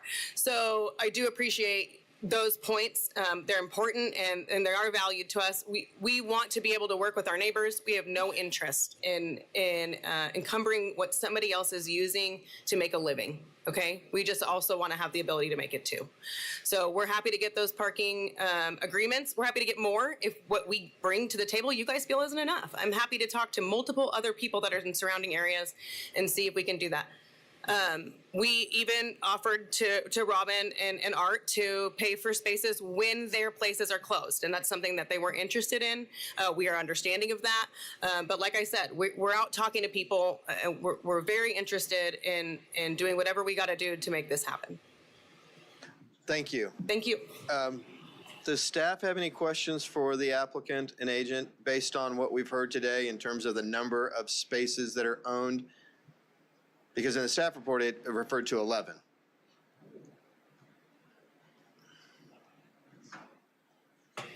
I'm getting a whole collection here. I would just iterate that, number one, the building occupancy sets the occupancy. The parking per the zoning code is also going to limit the occupancy to less than that, right? If they have fewer parking spaces. If it gets approved and they're able to get more parking spaces, then obviously that will increase the occupancy that's allowed per the zoning code, right? But it can't exceed what would be allowed by fire and whatnot. So just so you all understand that. In terms of the clarification about how many are actually owned, well, we've got comments that people have provided here, so I think we can look at that. But I'm going to look to JR and the legal to say if there's anything else that we would need to verify that. This property line going down the middle of the parking space is kind of unique. We don't run into that very often. It's usually pretty straightforward about how many parking spaces are on a property. How we would quantify that for the purpose of counts towards the allowed occupancy under the zoning code, I'm not real sure. Yeah, and I'm not so much questioning the occupancy, but it definitely goes back to the parking issue. Because in order to increase parking and therefore occupancy, there's an administrative adjustment process, cross-lot agreements, et cetera. But right now, this staff report is based on 11 parking spaces, but there may be potentially more based on what we've heard. That's absolutely right. And there's no cap, there's no limit that's imposed like this. Because remember, what the Crown Uptown had was very unique. That was custom zoning, and they had the occupancy limit specified in there. This one does not. So if you approve it the way that it's written up in the staff recommendation, it's all dependent basically on how many parking spaces they can verify that they've got against how many people are actually occupying the building, up to a certain limit, fire code and whatnot, the placard. But again, I guess what I'm asking is if we approve this with the conditions and it's based on 11, do they have, and they have 16, do they have to come back for administrative adjustment? No, but they would need to be able to provide us with information that can be verified about how many parking spaces they actually have. Because right now, our understanding is 11. We've gotten some new information today. I'm going to look to JR and the enforcement folks for how they're going to handle that. But I would encourage the property owner to provide us with additional information in writing about how many parking spaces they have. Make it simple on us so we don't have to come in and do enforcement and look at it. JR? Well, I'm looking at the report and the recommendation, unless I'm missing it, I see 3 conditions, and I don't see anything about a limitation on the parking number. I think what we're... Well, but it does, because in paragraph 3, when it talks about the closest use nightclub in the city, which requires 1, it's not the same thing? No, the conditions that would be approved are the conditions that would be recommended. That's in the staff report, and what we're overlooking here is that there is probably going to need to be an architect involved with the change of occupancy, turning this in from a retail use to an assembly use. And if we're going to 50, we're going to become an assembly. So there may be a number of issues that are going to come up with the building. As part of that process, the parking will be assigned based on the occupant load that's assigned to the building. Then we're going to need to look and see what they have and what they can get and what they can legally use. But the conditions themselves, the 3 I see on page 3 of this report, there's nothing about parking. It's just going to go along, I would say, as a normal part of the building process with the project. Did that help? Yeah, I understand where you're coming from. So I'm just trying to boil down what we're being asked to approve here. It doesn't really relate to any parking issue. It's just the use of it based on the residential zoning in the area. Thank you. Correct. Commissioner Warren. Yeah, staff question. If we don't do anything, I mean, right now it's zone commercial district. What are the limitations on parking for that? Part of my thinking is this, is we're changing use from a daytime business to a nighttime business, changes the whole parking outfit. Do I want to put a new business in here and take up parking spaces that's going to operate from 8 in the morning until 6 at night on top of the other businesses that are already operating in those hours? Or would it be nice to have a business go in that's going to be using the building at a different time venue to help alleviate parking problems? So I see this as an opportunity to alleviate parking rather than create new parking. If we do nothing, we deny it, they go out and rent it to a business that's a high inventory business that's got traffic coming in all the time, and we're going to shoot that parking lot out of sight. Any other, Commissioner Wadle? I think there was the initial question that you had. I'm going to get one that works. How is it currently zoned? Well, it's currently zoned, parts of it are zoned GC, parts of it are zoned LC, and both of those are commercial zoning. So there can be commercial businesses in there right now. And yeah, they would have to comply with the parking that's required, but there's no limitations on their hours and very general limitations on, the commercial, as long as they're within specific uses allowed in that district. Any other questions or comments? Yeah, so we're ready for a motion or action. I'd like to approve that we accept this, subject to staff's conditions. We have a motion. Second. We have a motion to approve with conditions by Commissioner Mader and a second by Commissioner Dool. Any other comments, questions? Seeing none, all in favor say aye. Aye. All opposed say nay. Motion passes unanimously. Next item is item 2025-5. And I believe this is Brad Etherly. Yes, thank you. I'm going to, says don't touch, but I'm going to. Yes, Brad Etherly, MAPD. We are here to discuss case CUP 2025-00005. For this case, the applicant is requesting a minor amendment to the North Ridge Village CUP, which is DP 280. The subject site is 4.26 acres in size. It's zoned LC, limited to commercial, and is generally located 1/4 mile west of North Ridge Road and within 1/2 mile north of West 37th Street North. The applicant is requesting 2 items, actually 3, to permit warehouse self-service storage as a permitted use on parcel 4 and to exclude parcel 4 from architectural controls set forth in the development guidelines. And then lastly, waiver of supplementary use regulations that are defined in the UZC. And I'll get to that as well a little bit later. Currently, parcel 4 is permitted all uses allowed in the GO General Office District, along with the following uses that are listed in the staff report. Warehouse self-service storage is normally permitted in the GO District by conditional use. An amendment to the CUP acts in lieu of a conditional use because of the public hearing process being the same. The architectural controls in the development guidelines state that all buildings in the CUP shall share a uniform architectural character, color, and same predominant exterior building material as determined by the Director of Planning. Building walls and roofs must have predominantly earth tone colors with vivid colors limited to incidental accents and must employ materials similar to surrounding residential areas. The applicant is requesting to be allowed to construct the development with non-traditional metal with a more modern appeal. And the applicant has included renderings which are attached to the report as well. Per the development guidelines of DP 280, landscaping is per the Wichita Landscape Ordinance. Screening shall be in accordance with the UZC. Signage shall be in accordance with the Wichita Sign Code for the LC District. And parking shall be in accordance with the UZC as well. When located in the LC District, warehouse self-service storage is subject to those supplementary use regulations, and those are attached as well to the end of the report.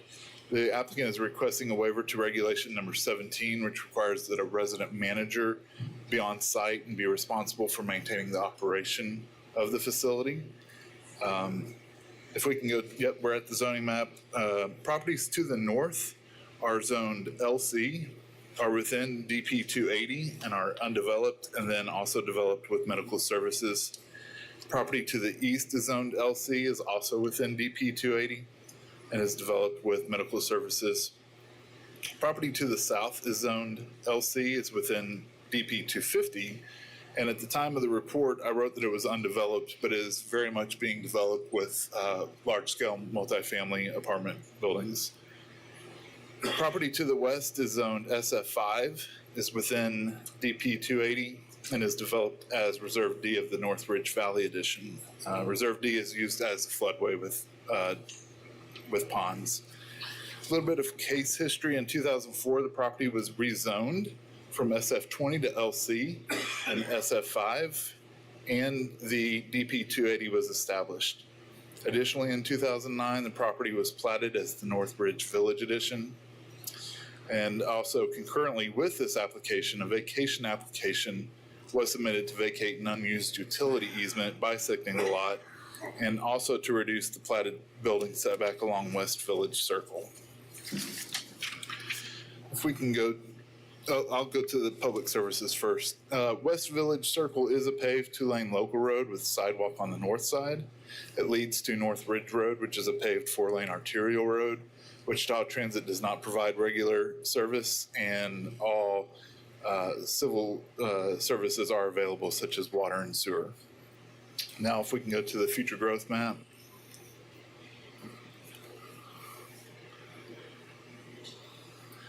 So as indicated on this map, the proposed amendment to CUP DP 280 is in conformance to the Community Investments Plan.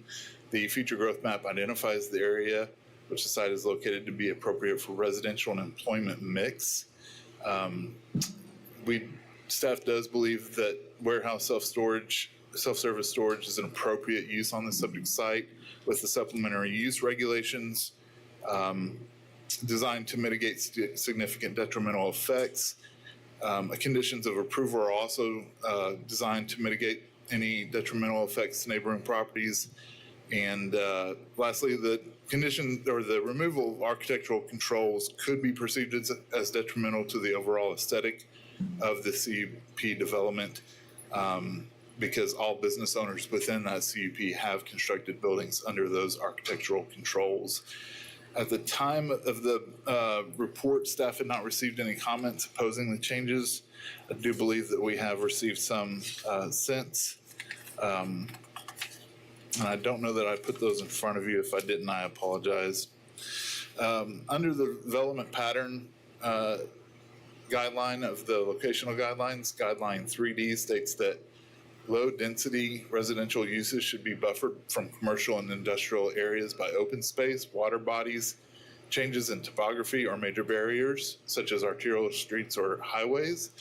And if you take a look, if we can go back to the aerial map,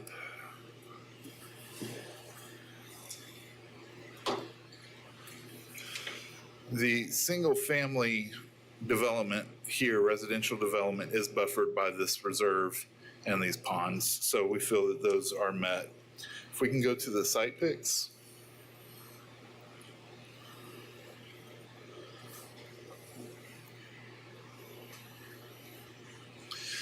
So this is looking south from the northwest corner into the site. Next picture. This is looking west. At the time of the maps were produced, this strip of pavement was not there, and so now it is, and so we can kind of get a good look at looking west into the development. Next picture.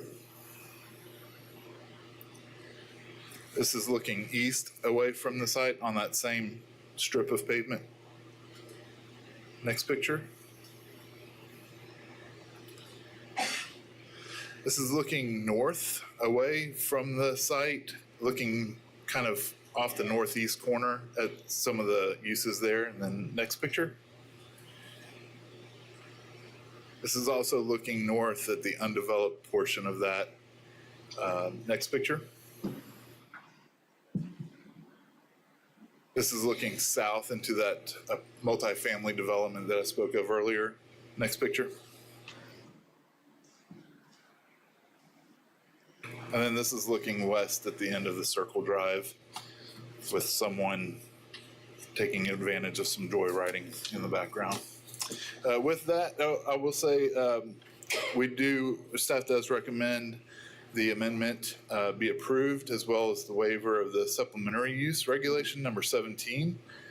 This is based off of the golden factors. And with that, I can stand for any questions. Any questions for Brad from Commissioner Hicks?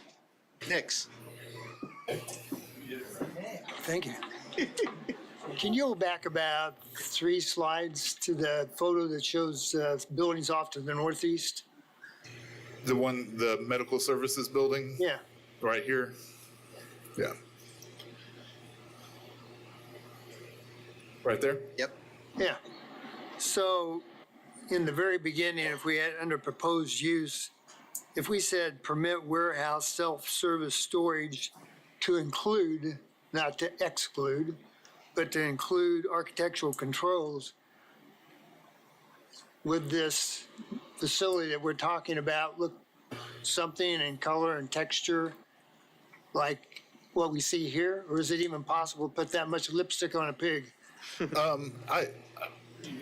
Mohammed, do you know if the renderings are attached to the slideshow? We can go to that. And then I think that question would also probably be best for the applicant, but I can, if the renderings are attached, there's a site plan. Another one. Yep. So here's some renderings that they provided for us. So you can see that it's probably going to be made out of metal with more gray and black and white tones than earth tones. But as far as the question that you ask, I think the applicant would be better to answer that. All right, let me ask you one other thing. So is this property it's owned by L&P Properties, whoever that is, but do they also own any of these other parcels inside this total development? I don't believe so, but I don't know for sure. They could answer that. Any other questions for staff? If I could, sir, I just want to make sure, Mr. Nix, that, so what they're asking to do is you pointed out the medical building to the north. So this applicant is requesting to modify the architectural controls so that their building doesn't have to share kind of uniform architectural character and color with what's already existing there.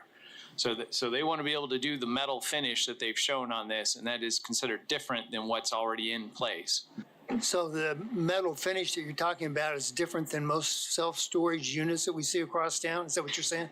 Well, I don't know if I'd go that far, but they want to be able to do this unique architecture, this exterior that's different than what's already there. I see that photograph at night and lights and all of that. What's it look like in the daytime? Question for the applicant. I will let the applicant describe that to you. All right. Thank you, Brad. There it is at daytime. At this point, we'd like the applicant and/or agents to come forward. You will have 10 minutes, and please give us your name and address for the record. Brett Hastings, 22010 West 22nd North Circle, Andale, Kansas. And Landon Hastings, 4903 West 26th Court North in Wichita. Thank you. Proceed. So the plans, we want to have a more modern appeal, cleaner modern appeal to the building compared to most just traditional metal storage buildings that you see. We're planning on a facade around the top of the building that's going to hide any air conditioning, heating units that would be on the roof of it. So it'd act like an apron around the top perimeter. So we want a nice, clean aesthetic to what we're doing here.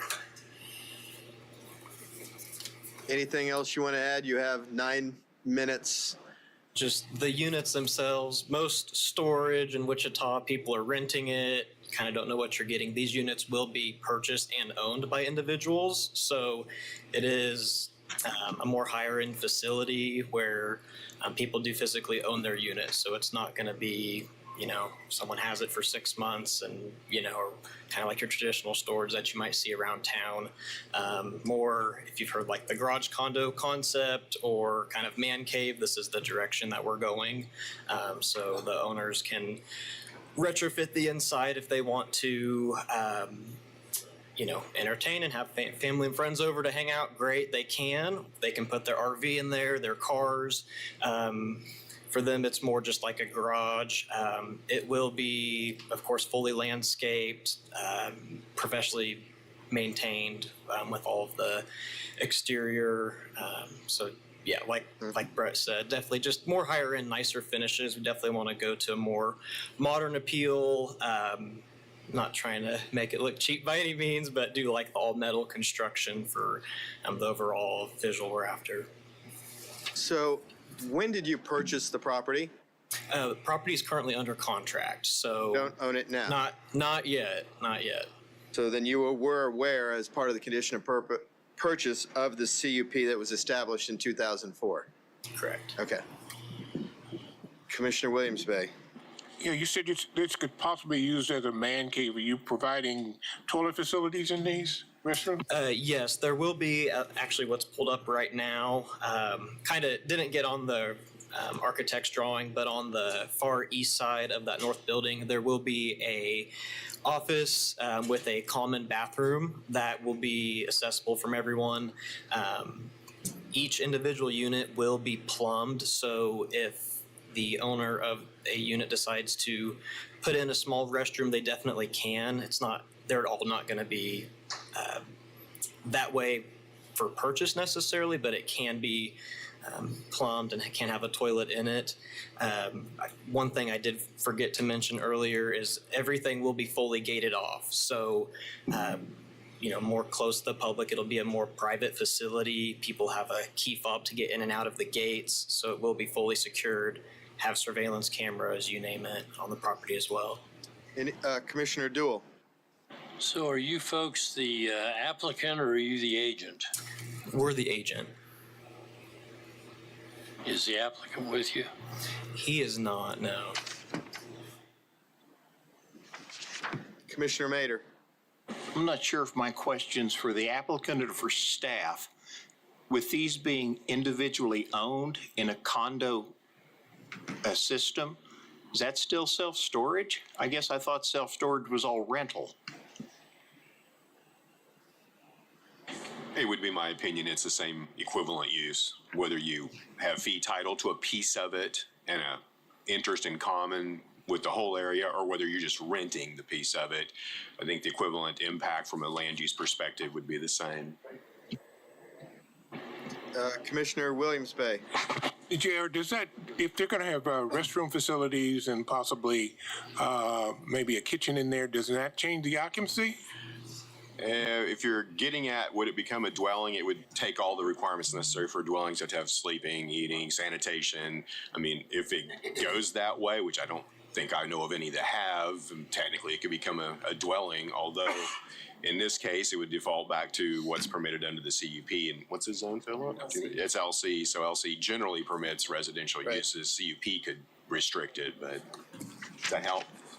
Get a different permit for that? That would have to be permitted, wouldn't it? Hold on. We got too many side conversations going on, please. The fans already are jittering. Too much noise.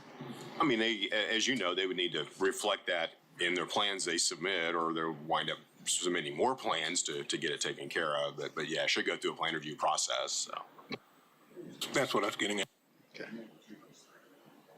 All right, will you gentlemen please stand by? We might have more questions, and you'll have an opportunity for rebuttal. Thank you. Is there any members of the public who would like to speak to this issue? Please come to the podium, give us your name and address, and you'll have up to 3 minutes. Okay. My name is Steve Howell. I'm an orthopedic surgeon at Kansas Orthopedic Center, and I represent Kansas Orthopedic Center, Eric Farmer, the dentist, who was right there across the street, and Kansas Bait and Tackle that owns the rest of the land around there. And can we get the aerial view that we had before real quick? 20 years ago, we decided to come. Mr. Chair, can we get the speaker's address? Sir, I'm sorry. Thank you. We need your address. 359 South, 3250 South, 359 West in Cheney, 67025. I've practiced here in Wichita for going on 33 years now. Just a pointer? No. You'll have to use the mouse on the computer there and on the screen. There you go. So originally it was built because this is going to be the first good intersection with the Northeast Expressway that's going to come into town.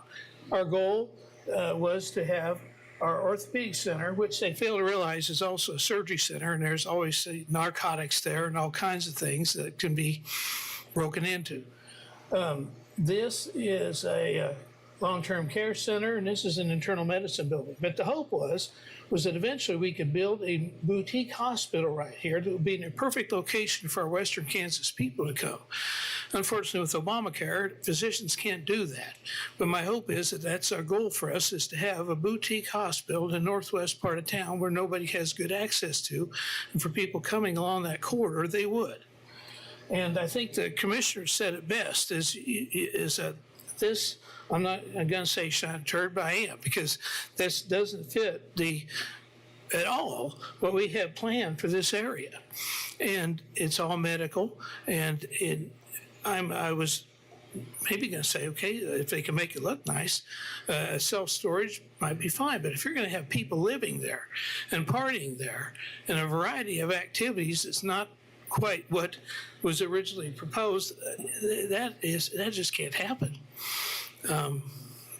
Also, I can think, my son is now 31. When he was in high school, I had to go to the principal because he roasted somebody and they got him in trouble. Well, I looked, and that when he was, that'd be 15 years ago, we paid close to $300,000 in property taxes because of location and what we're doing with the Orthopedic Center and an outpatient surgery center. And I can't imagine there anything but value of that going down with something like that being built on that area. And I do have, Brad mentioned the restricted architectural covenant, and that's pretty locked tight. I noticed the fence is up there, and it's supposed to go through me if there's any fence built or anything done, but I have not seen any plans or nothing until today. And what it is, it's not fit that area of town. Thank you, Mr. Peoples. Any questions? Steve Howell, actually. Oh, sorry, Mr. Howell. Yes. Any questions for Mr. Howell? I will comment related to the fence. I think that's temporary construction fencing related to the apartment being Okay. built to the south. I think it's temporary. All right. Still, I haven't seen any plans. Right, I understand. Any questions for the speaker? Seeing none, thank you, Mr. Howell. Next speaker? Next speaker? Seeing none, we'll bring it back to the commission for consideration and. Mr. Chair, do we have? Oh, rebuttal, thank you. Mr. Hastings. You have 2 minutes for rebuttal. There is also a Quick Trip located down the street about 2 more buildings over from this. I think I'd be more worried about riffraff there than what we're going to create. With these being owned, most of the people that are going to own these are going to be probably in their 45 to 75-year age. A lot of them are hobbyists. They might have an RV where they want to store it in a secure facility where it's not a rental facility. We are going to have an HOA to oversee and maintain the property. The gates, the only fencing would be the gates to secure the unit where the 2 entrances to the facility would be. And they're going to be like a black wrought iron, kind of nice black wrought iron gate.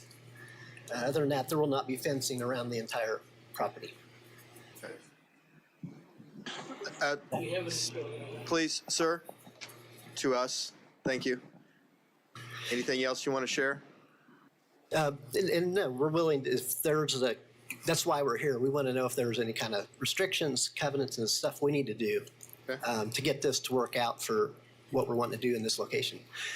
There is also one more facility just like this at 33rd and Ridge Road, just to the south, and then back to the west. If you want to look at that, it's a typical building facade, but it'd be a very similar facility as to what that would be. If they want to see what that looks like, how it fits into the area. Understood. Any questions from the commission? Seeing none, thank you. Bring it back to the commission for discussion and consideration. Commissioner Duell. I can't support this application because I think it is quite a divergence from what the original planning and zoning of this property out there was. Any other discussion? Commissioner Warren. I'll take the opposite view. I find the look of this building to be rather an improvement to generally what you would think about in terms of storage facilities. I think it would fit in this area fairly well, so I would move for approval, including staff comments. Fully accept? Fully accept staff comments. So we have a motion to approve with staff recommendations. We have a second. Well, before we get into that, a little more discussion. Let's see if there's a second first. I'll second. We have a second. Now we can discuss. I'm supportive of the application, but I'm struggling with the architectural design as far as eliminating that. I think when everybody else around property owner has to abide by it, and then making an exception for one property right there, I've got a concern about that. I'm going to make a substitute motion to approve without the waiver of supplementary use regulations. So that is the on-site manager. Or are you talking about the architectural? I'm sorry, not the architectural, not the supplementary use regulation. Without the architectural, that doesn't exclude the architectural controls on parcel 4. So if I understand you correct, your motion would be to approve the permitted warehouse self-service storage and then the waiver of the on-site manager. No. No, I'm sorry. I just want to move to approve the self-service storage, but also require the architectural controls. Does that make that clearer? Right. So that's they're what I s- asking for an exclusion of the architectural controls. Right. But do you want the on-site manager, which they're asking to waive that? No, I don't think we require the on-site manager. Okay. Did I get that right? So then your motion is just to allow item 1, That which is is correct. the permit of the warehouse self-storage. Yes. I would second. Okay. So since that's a substitute motion, we'll address it first, and that is to allow a permitted warehouse self-storage unit on parcel 4 with no other allowances. Is that clear? We all clear on that? Okay. Any other substitute motions? All right. Seeing that, we'll call for a vote. All in favor? Yes.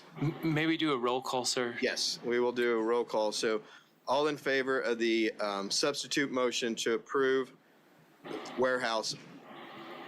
Well, I got questions here. I like to have them restate the substitute motion so I understand exactly what's saying. Okay. Yes, sir. All right. Chair, could we get a clarification on the waiver issue and maybe staff could help with that? Yes, sir.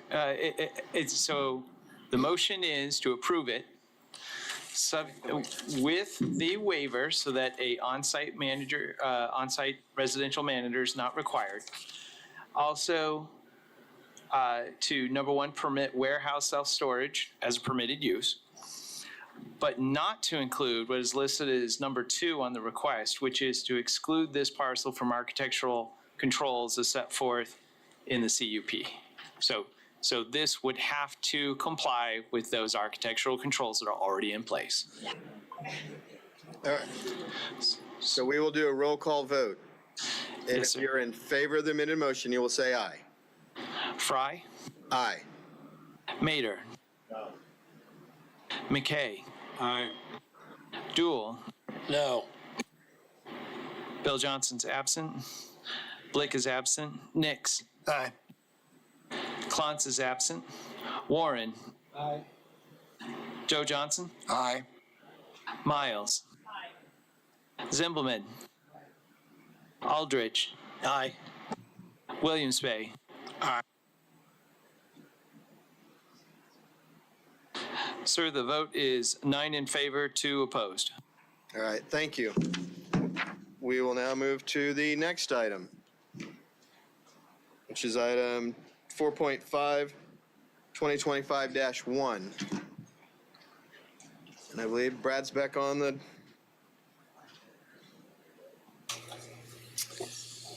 Yes, thank you. Once again, Brad Etherly, MAPD. We're here to discuss case ZON 2025-00001. For this case, the applicant is requesting a zone change from SF20 single-family residential to TF3 two-family residential. The area is a 4.73 acre property, and it is generally located on West MacArthur Road and West Southwest Boulevard, otherwise known as Kansas State Highway 42. And the site is currently developed for agricultural uses, although it looks like quite a bit of scrubbing has been done of the land since this report was written. The applicant has indicated they intend to use the site for a duplex development. If the zone change request were to be approved, there would be no change in parking requirements or maximum height. SF20 requires a 20,000 square foot minimum lot size, while TF3 requires a 3,000 square foot minimum lot size per dwelling unit, which equals to 6,000 square feet for one duplex. The subject site is currently comprised of 4 parcels. The final plat for the subject site was approved by the MAPC in January of this year, and the property is currently in the process to be annexed into the city as an island annexation. However, that process will be paused until the zone change process is complete. The nearest property within the city of Wichita is approximately 240 feet to the northwest, or northeast, I apologize. If we can go to the zoning map. The character of the neighborhood is a mix between residential, commercial, and agricultural. Properties to the north across one of the West MacArthur roads is zoned SF20 and LC limited commercial and are developed with single-family dwellings, agricultural uses, and a daycare. Property to the east and south across West-Southwest Boulevard is zoned LI limited industrial and SF20 and is used for agricultural uses. And then properties to the west across another West MacArthur Road are zoned SF20 and are developed with single-family dwellings. In January of 2025, like I said, the MAPC did approve a final plat for the subject site known as the Charisse Point Edition. This plat has not been completely finalized as we're still waiting for those Mylars. There have been no other zoning cases associated with the site. However, just again to clarify, the site is in the process of being annexed into the city of Wichita, but that again is being paused until this process is complete. Subject site currently has access to take your pick of West MacArthur roads. You've got one here, and one here. So there's kind of three boundaries of West MacArthur Road. One of which is a arterial, this one right here on the kind of southwest portion of it, with no sidewalks and no transit services as well. The subject site also borders the Kansas State Highway 42 on the east, which is a paved four-lane highway with open ditches on both sides. If we can go to the future growth map.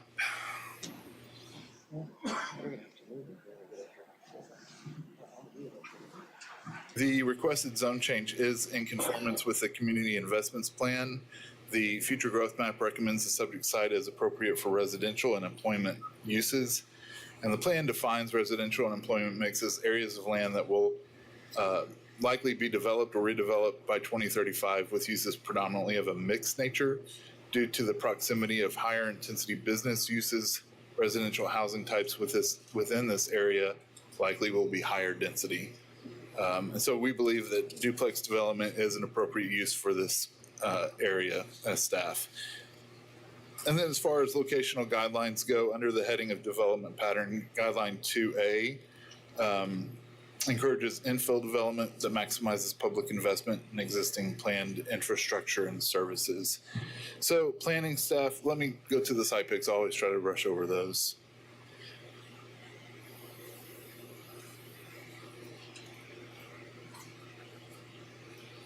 So this is looking east into the site from that West MacArthur Road on the west side. Next picture. This is looking south from the northern part of West MacArthur Road. Next picture. This is kind of looking west into the site from the corner of West MacArthur and K42. Next picture. This is looking north away from the site, from the middle of the site. Next picture. This is looking north from that northeast corner. Next picture.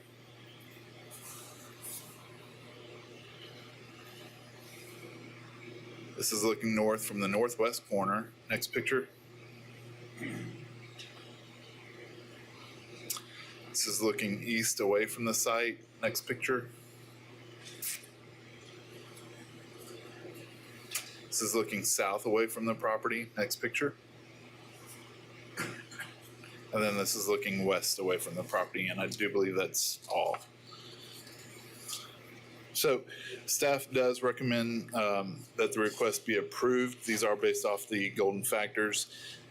We did receive a written comment that was signed by several presumed property owners nearby that was put in front of you. And with that, I can stand for any questions. Thank you. Any questions from the commission for staff? Seeing none, thank you. We'll ask the applicant and/or agent to come forward. You'll have up to 10 minutes. Give us your name and address for the record, please. My name is Kobe Pietro with Combat Engineering. I'm the agent on the project, 9137 East 37th Street North. With this, just a little backstory. The property owner has tried to sell this property in the past as single-family residential lots, keeping it in its current state with 3 lots. They were unsuccessful with that just due to the nature of the lot and where it sits. They just couldn't get any interest. They did a little bit of studying to see there was a pretty good interest in turning it into duplex development. So with that, that's kind of why we're here to get that zone changed. I will say the plat, which they have pulled up here, we're proposing 15 lots. These aren't high density duplexes like some of these. Some of them, they'll push that 6,000 square foot as much as they can. These are a little bit larger. They are still looking to keep these to be a little nicer. Reserve B, you can see along K42 is proposed to be a berm to try and maintain the aesthetic of the property down to the southwest. With that, I don't have any other information or questions for you guys, so I'll open up to any staff comments. Thank you. Any questions from the commission? Seeing none, thank you, sir. Are there any members of the public who would like to speak to this item?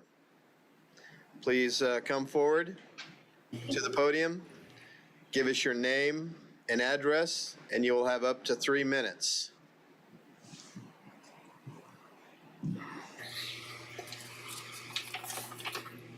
Thank you for allowing me to speak. Can you lower the microphone to your, just so we can hear you? Thank you. Just when I'm not right supposed there. to touch. Perfect. Okay. Nope.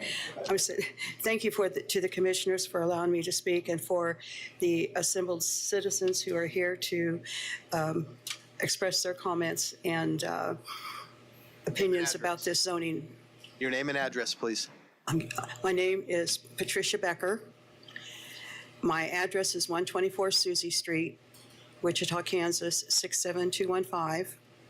And I live within 3 houses of this location. Okay. Okay. And I'm speaking on behalf of the Mary Becker Trust. I'm a trustee and also a resident of the unincorporated village of Schulte. I've lived here all my life and have seen improvements, expansions, and bad decisions in the past, such as the previous rerouting of MacArthur Road and K42 that created the mess that we see here right now.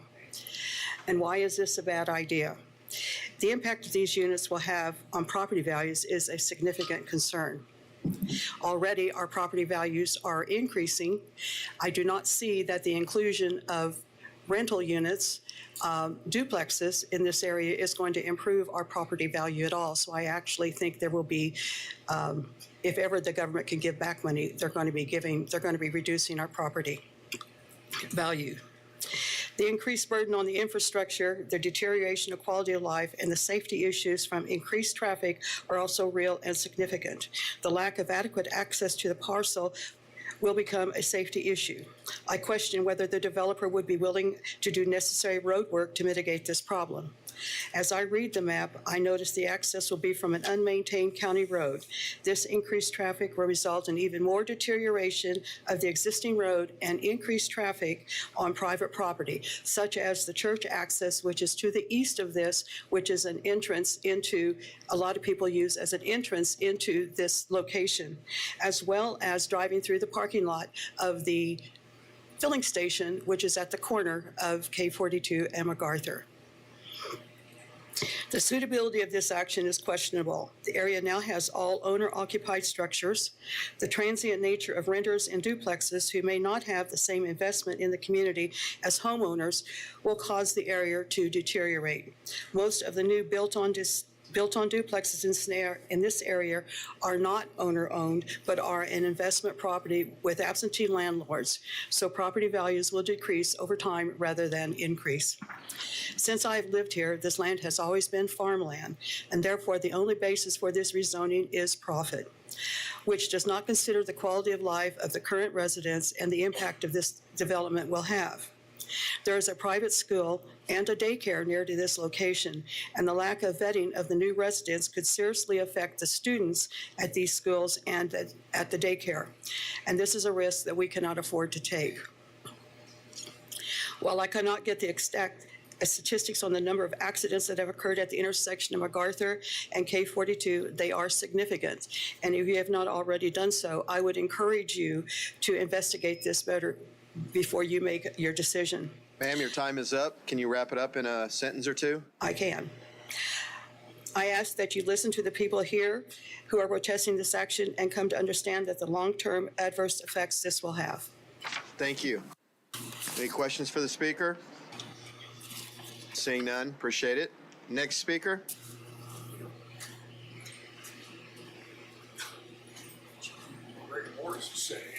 Name and address for the record. My name is Brad Helm. I live at 11229 West Peter Avenue, which is, this is Susie right here, Susie right up here on the corner. All right. St. Peter Church is utilized by 600 families. There's no school buses for the school there for those children. Parents come and pick them up. Okay, so this right here is the entrance into the church, right? Off K42. Let me get it turned around here. No, it's down south, Brad, where the blue line is.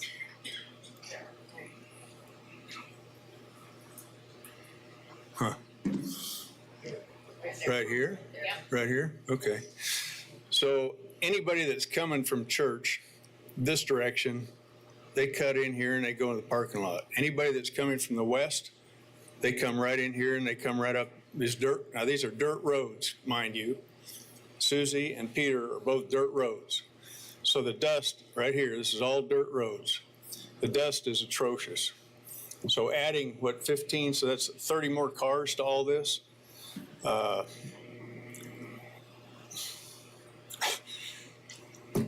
don't need to say much more. So anyway, I hope you don't approve this. Our property, we bought this property 5 years ago, mainly because there was no rentals there. Everybody there owns their own property.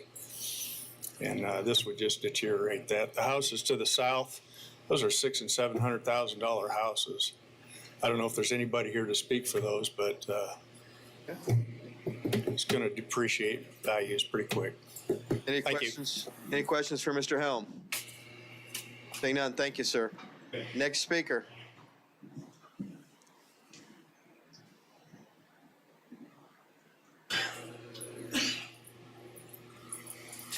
James Tucker, 201 Susie, Wichita, Kansas, 67215. I'm very much against this.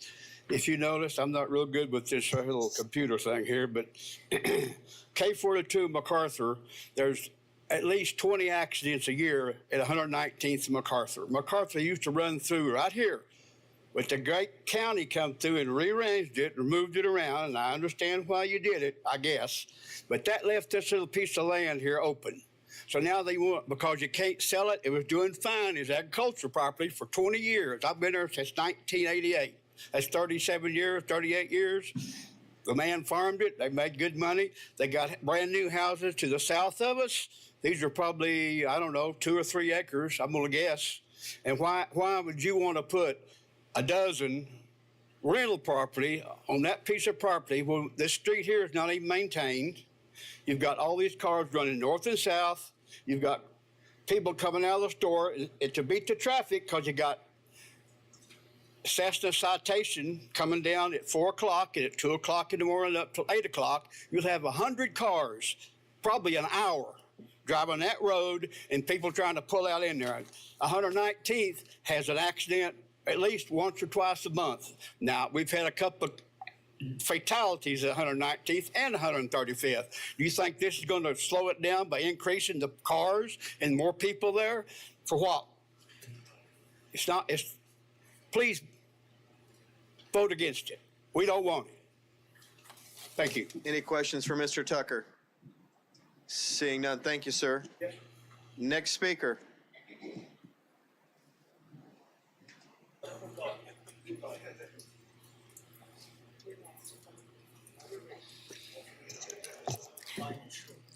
Jamie Klossmeyer, 102 Susie. I'm the property directly north to the lot in question. My husband and I have lived here almost 30 years. I won't repeat what everybody else has said, but I would like to add to it a little bit. When this property was purchased, along with, there is also, my understanding, the property to the south of Key 42 that's owned by the same person. Common sense would tell you you're probably not going to do much with this little triangle. I appreciate the fact that they tried to put it into residential, into single family homes. But common sense would tell you it's probably, close to a highway, smaller lots, probably, not favorable to most people that want to pay that amount of money. I'd also like to add, Patty mentioned the school. There are almost 400 children in that school. My children walked to and from the Catholic grade school every day. There are no sidewalks on those dirt roads. There are guarded buses that go through there. And there are families in that community that do have their children walk to school now. A lot of that traffic isn't going to go onto the OG MacArthur onto the highway. They're going to cut through the dirt roads. And that's to me a safety issue for those children and those families using those roads, because there are no sidewalks. The other thing would be, I understand that there, are mixed-use residential. There have to be some mix of duplexes and more existing homes and larger homes. But there are approximately 30-something units within a crow's fly, about not even a quarter of a mile to the north, about a 5-minute walk. You look up Susie Street and you go through the school property, through the football field. There's 30-something units right now that are almost built, I believe, by another developer. So 60-something households that will cut through a neighborhood to the north through another newer development, which do have sidewalks. Okay, so there's not like there's a lack of duplex rental property in the area. If you go within a half a mile, there's 60-something units. You go within probably 2 to 3 miles, there's probably hundreds of units, as there are on a lot of areas of town right now with a lot of that development happening. So we are opposed to this mainly for safety issues. 15 units, or I'm assuming it's 15 lots with 15 duplexes. So that would be 30-something family homes, which you assume a lot of the duplexes now have 3 to 4 bedrooms. So there could be, 3 or 4 cars per unit. So you're talking almost 100 extra cars that are accessing that road that's not maintained daily with the already existing traffic that was already mentioned. So we would appreciate you denying this request. Thank you. Thank you. Next speaker. Commissioner Johnson. I'm Laverne Sauer, 101 Susie, right across the street there. I've been living there since '71, moved away from a place because of apartments and stuff just like they're trying to put across the street from me there. I strictly don't want them there. And I wrote a letter up here, brought it, hand-delivered it to you people the other day. So I hope you read it and didn't throw it in the trash. And they explained things at that time about the situation there. And if you've seen that dirt pile right south of there, that was 12 days of dirt blowing right in my house. Right straight across the street. And that's where I've been living there since 1971. And I am too darn old to be moving again. Thank you. I hope you don't approve it. Any questions for Mr. Sauer? Seeing none, thank you, sir. Next speaker.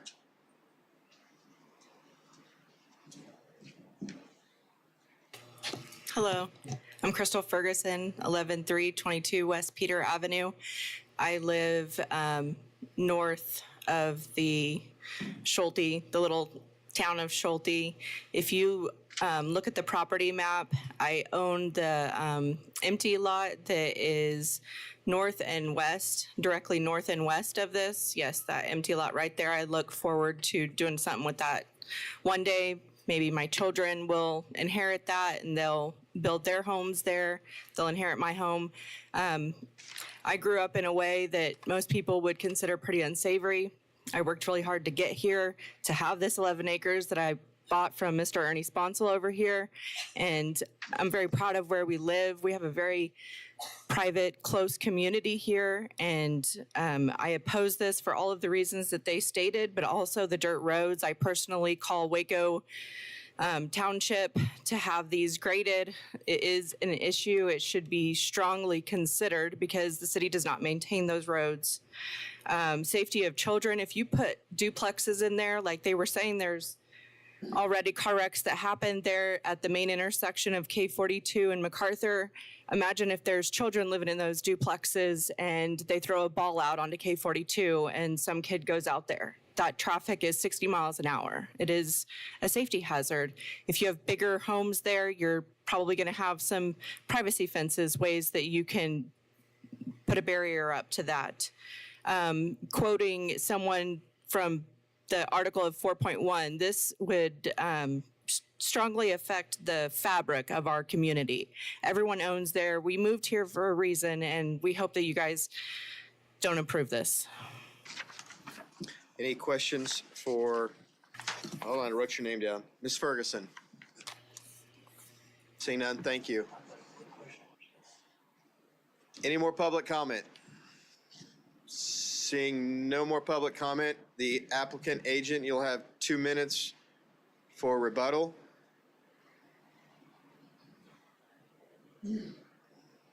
Kobe Pietro with Caw Valley Engineering again, 9139 East 37th Street. There's a lot of concern about the dirt roads up there. I just want to make it clear that MacArthur Road there is paved. The portion of unpaved road they're referring to is both Suzie and Annie Ave to the north. So the actual access to the property is a paved road. With that, there were some concerns about safety and stuff of children. That's why, I don't know if we can go back to the plat. We do have that buffer. We have the reserve there. We are proposing to have a 6-foot tall berm with some landscaping, trees, things like that to avoid scenarios where there's children running out into the highway, because obviously nobody wants to see that happen. With that, the purpose of this development isn't to cause harm or bring down the property value of anybody's property. With it, it's an odd piece. You know, the county decided to come in, as you guys made it clear, rewrote MacArthur Road, and with that, it left an odd piece of road. With that, we find it to be a prime piece of real estate for two-family housing to kind of buffer between the commercial directly to the northeast and the single-family homes to the west and to the north. But with that, I'll stand for any further questions from the staff. Thank you. Any questions? Commissioner Aldrich. I have a quick question that I'm not sure if it's for you or for staff. But during the planning process on this, were there paving requirements for along West MacArthur Road and also to cover the full ingress, egress of the property, of the opening there? As far as MacArthur Road, there was no access or requirements for any kind of paving.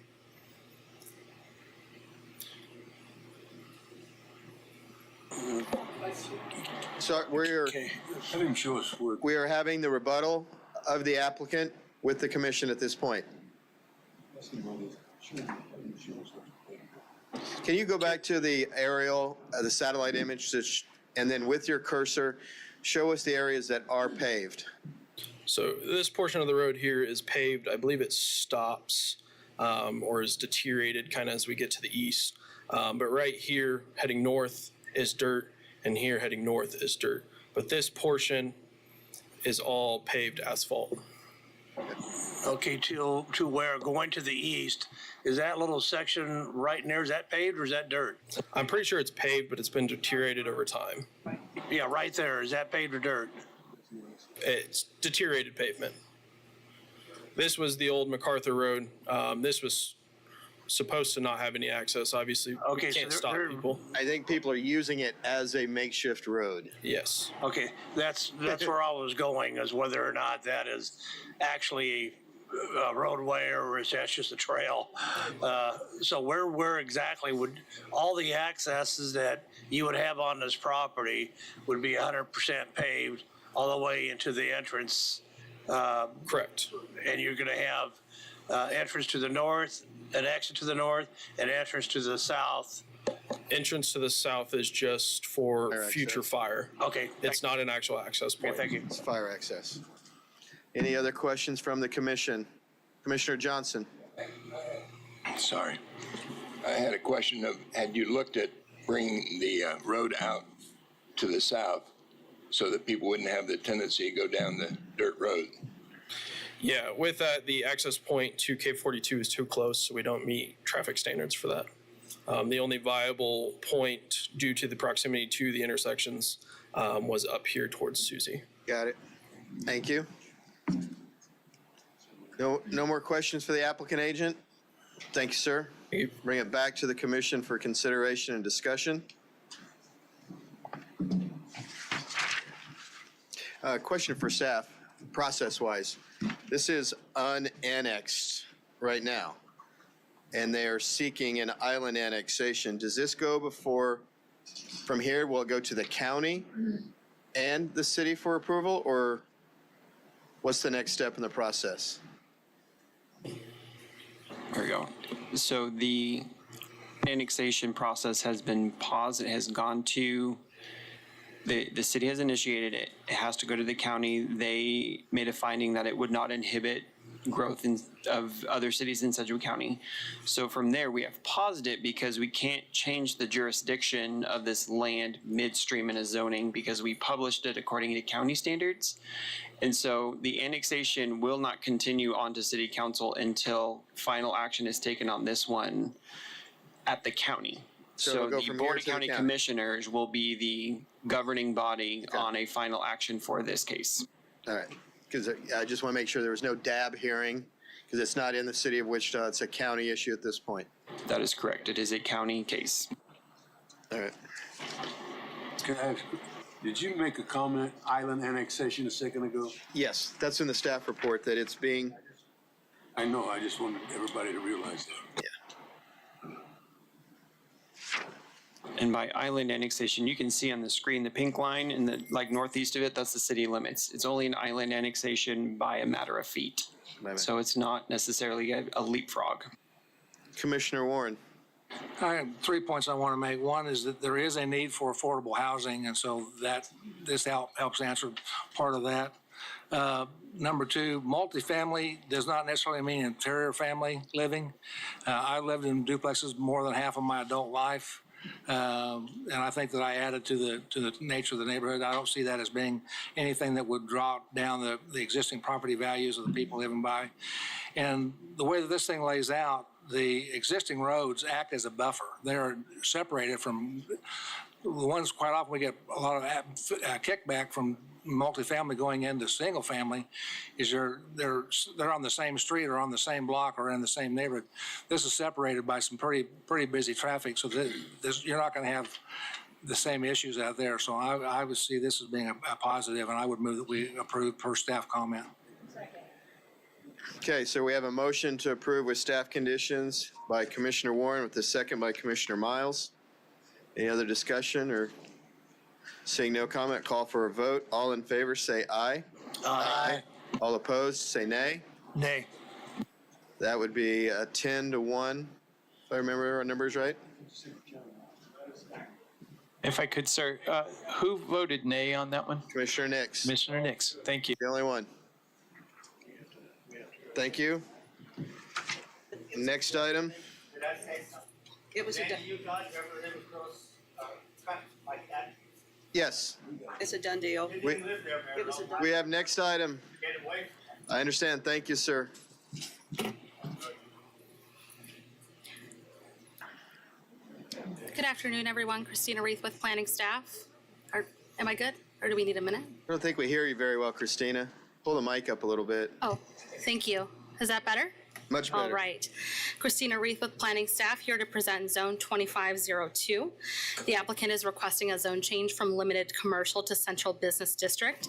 This is a 0.07 acre property located on the southeast corner of West Douglas and South Oak Street. It's currently developed with a vacant office building constructed in 1944. The applicant is requesting this zone change to eliminate the parking requirements associated with redevelopment.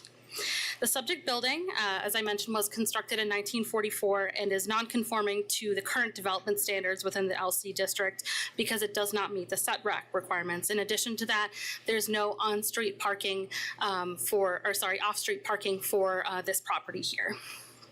A zone change to CBD, it permits 0-foot setbacks and eliminates the off-street parking requirement.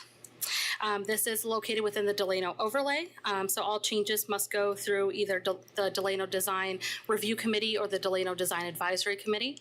The Delano Design Review Committee reviewed the changes, and they're doing minimal changes. They're just replacing some non-original windows and doors and redoing the stairs in the back to meet fire code compliance, and so those were already approved.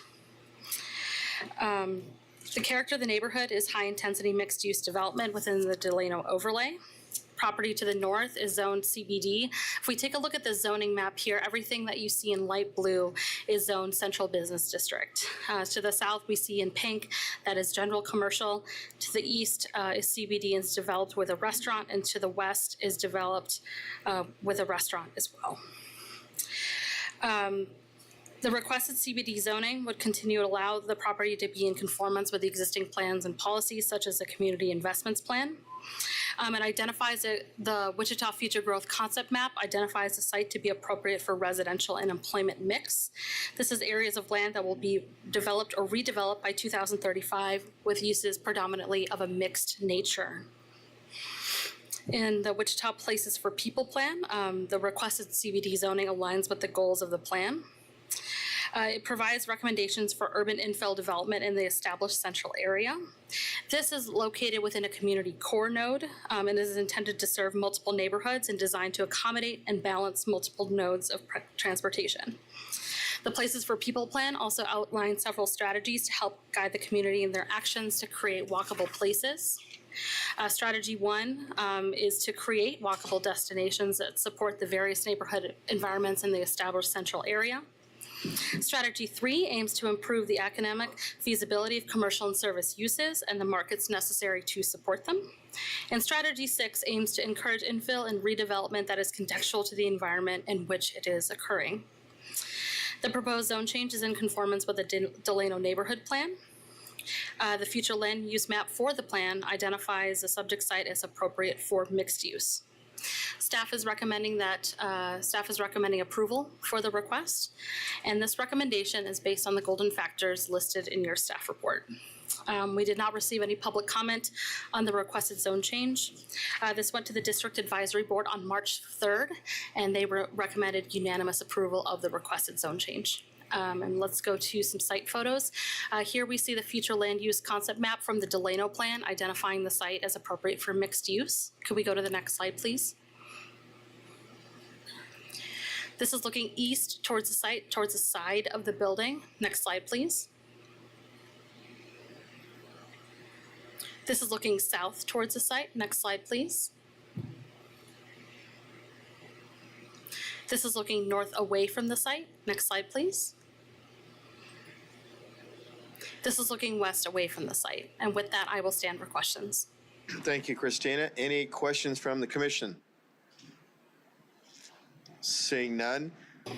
Mr. Wadle. So just a quick note for procedures. Just want to note that Commissioners Aldrich and McKay departed from the meeting, just so we have it on video. Thank you. No questions for staff. I'll ask the applicant and or agent to come forward. Are they still here? Here we are. Please give us your name and address for the record. Chad Jimenez, 151 North Rock Island. Go ahead. You have up to 10 minutes. I think Christina pretty much said everything. There's not much, I don't have anything to add to that. It's pretty cut and dry. Okay. Unless you guys have questions. No, any questions for the agent? Seeing none, thank you, sir. We'll now open it up for public comment. Does anyone from the public wish to address the commission or ask questions? Yes, please go up to the podium. Give us your name and address for the record. You'll have up to 3 minutes. I'm Jackie Hyen. I live at 15104 West Moslin. I'm an employee of Credit Union of America, so my only question and comment obviously is parking, how this will impact us because we're already struggling with controlling our lots. You saw our picture earlier. We're right across the street. We're also directly behind you. So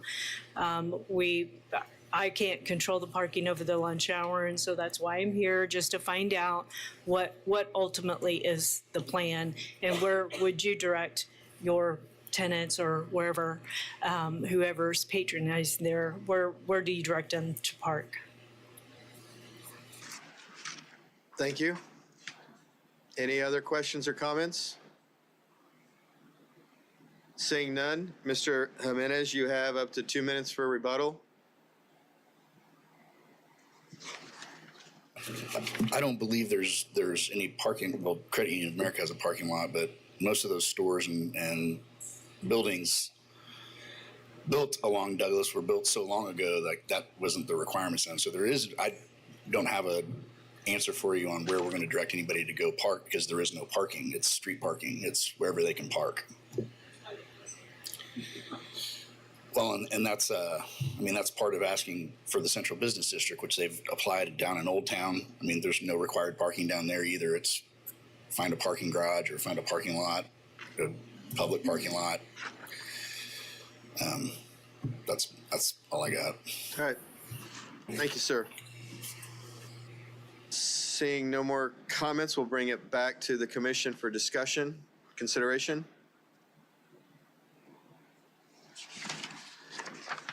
I will make a motion that we approve the, just motion that we approve. Second. A motion to approve by Fry and a second by Commissioner Nix. All in favor, say aye. Aye. All opposed, say nay. Motion passes unanimously. And our last item for the day. It's finally starting to get cool in here. What happens when half the room leaves? All right.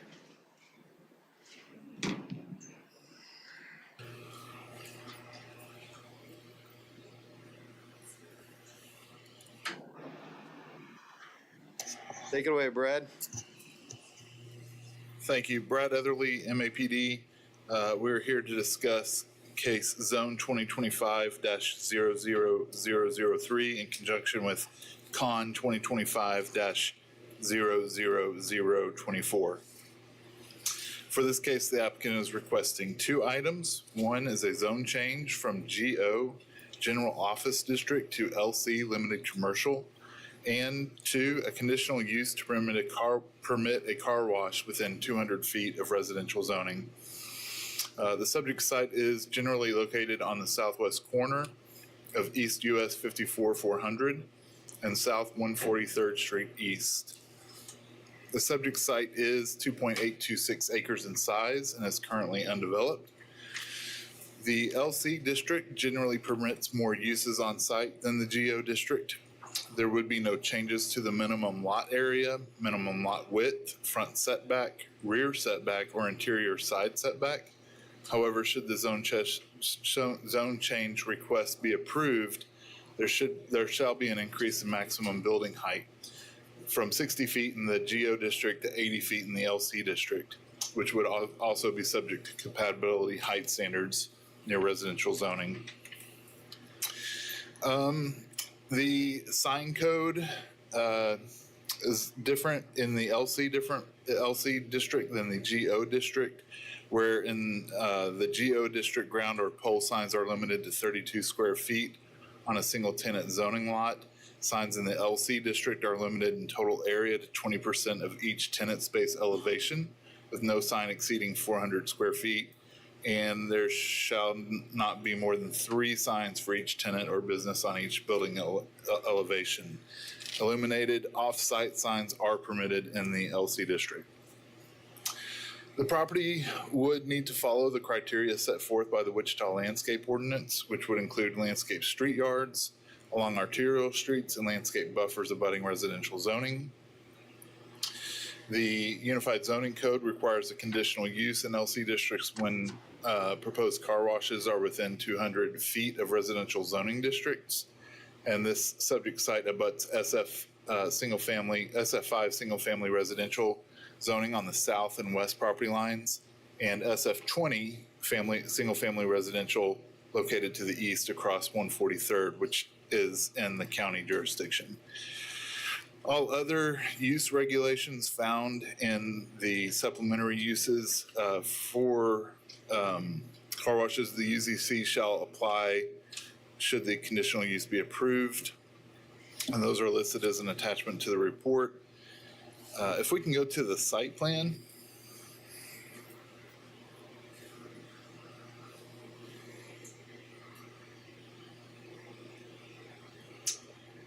As you can see, the site plan shows that patrons would enter the site off of South 143rd and then turn right up to the north part of the lot. Considerable length of space for stacking before they turn back to the south and then through back to the east for the car wash itself.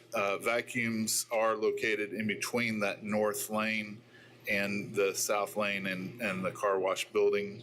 And then also the exit to the car wash with its blowers are on the east side facing South 143rd. Should the zone change and the conditional use request be approved, the subject site shall implement screening on the west and south property lines where it abuts the residential zoning. And per the landscape ordinance, the applicant shall install buffer trees also on the south and west sides of the property. If we can go to the zoning map.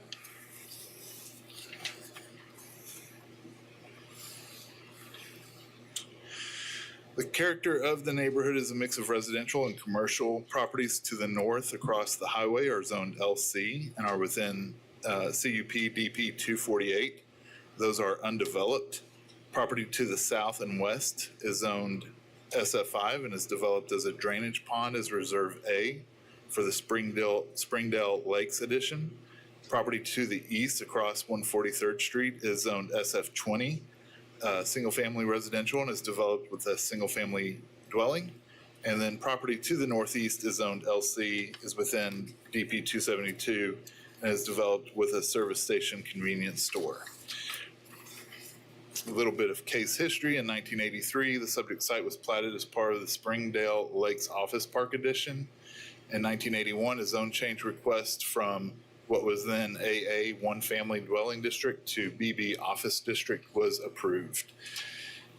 As far as public services, the attached site plan shows the property accessing South 143rd Street East, which is at that point a 5-lane arterial street with no sidewalks on either side. To clarify, 3 of those lanes are dedicated turn lanes going northbound for the controlled intersection at the highway in South 143rd Street. Municipal services such as water and sewer serve the site, and Wichita Transit does not provide regular bus service to the site. I should point out also that there are future plans for KDOT to expand the Kellogg Highway going east, and an interchange is planned for that intersection. But as far as I understand, the majority of that will be taking place to the north of the current highway. The requested zoning is in conformance with the community investments plan. If we can go to the future growth map.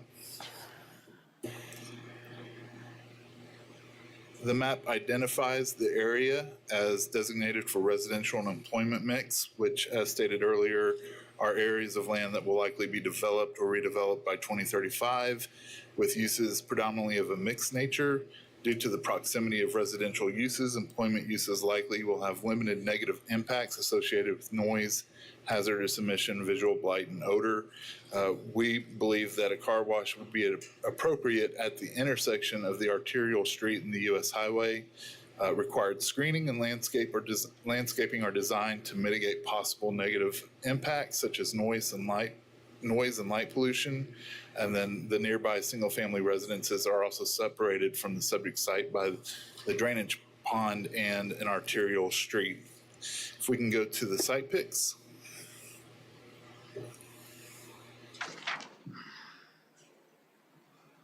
This is looking west into the site from 143rd. Next picture.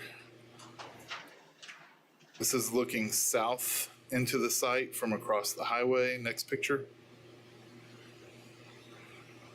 This is looking north away from that kind of northeast corner. I didn't want to play with traffic too much, so kind of kept my distance. Next picture. This is looking northeast away from the site. Next picture. This is looking east across 143rd. Next picture. This is looking south down 143rd, and then last picture, please. This is kind of looking southwest away from that corner site. I wanted to kind of get an idea of the pond and the single-family dwellings to the south. So staff does recommend approval of the zone change and the conditional use request subject to the conditions listed in the staff report. This is based off the golden factors. I will say that we have received numerous public comments from the neighboring property owners. Should have been sent to you by email yesterday so that you had a chance to review those prior to today. And with that, I can stand for any questions. I'll also note that DAB 2 on Monday night, the 10th, March 10th, did vote to deny 7-0. And with that, I can stand for any questions. All right, Commissioner Joe Johnson. With the realignment of Kellogg, what happens to the Quick Trip? The Quick Trip, as I understand, is not going to be around, but that's maybe for another person to answer. Commissioner Nix. How close are the residents to the south, Brad, across that lake?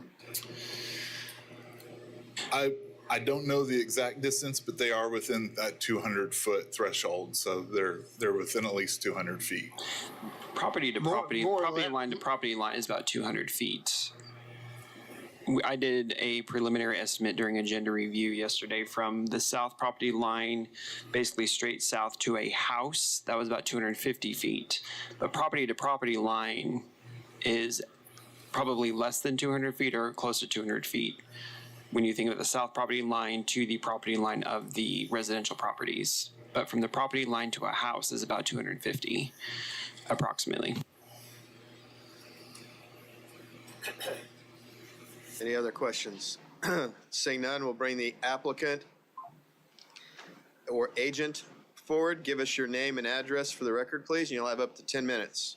Good evening, Commission. Good evening, Chairman. Thank you for your time this afternoon. My name is Kurt Daniels with Cochran Engineering, the engineer of record, 8 East Main Street, Wentzville, Missouri, 63385. What I'll probably do right now is we do have a PowerPoint. I don't know that I'll go through that because Brad does a very good job of presenting everything for me, so he kind of steals my thunder in the last couple meetings. But are we on slideshow or can I click? So you will have to tell them to advance the slide. Okay, It's controlled back there. Just say next slide. All right, if you can go to the next slide. What we'll do here is we'll spend most of our time on the site plan. I think Brad did a good job. But as you can see here with the proximity, and as it was stated, roughly 250 feet to the nearest home from our site, from our property line, which is down here. It's hard to move from this way. But from our building to our property line is probably another 30 or 40 feet. So we're not right on the property line. We are set back. We did take that in. Most all of the activity, if not all of the activity, will be on the north side of the building. The houses are on the south side towards US Highway 54. So we've tried to have all of our operation. The vacuum bays, anything like that, would be up in this area away from all the residents. So in doing this, our building is going from west to east, so the cars will enter here on the west side. They'll actually exit on the east, heading towards 143rd Street.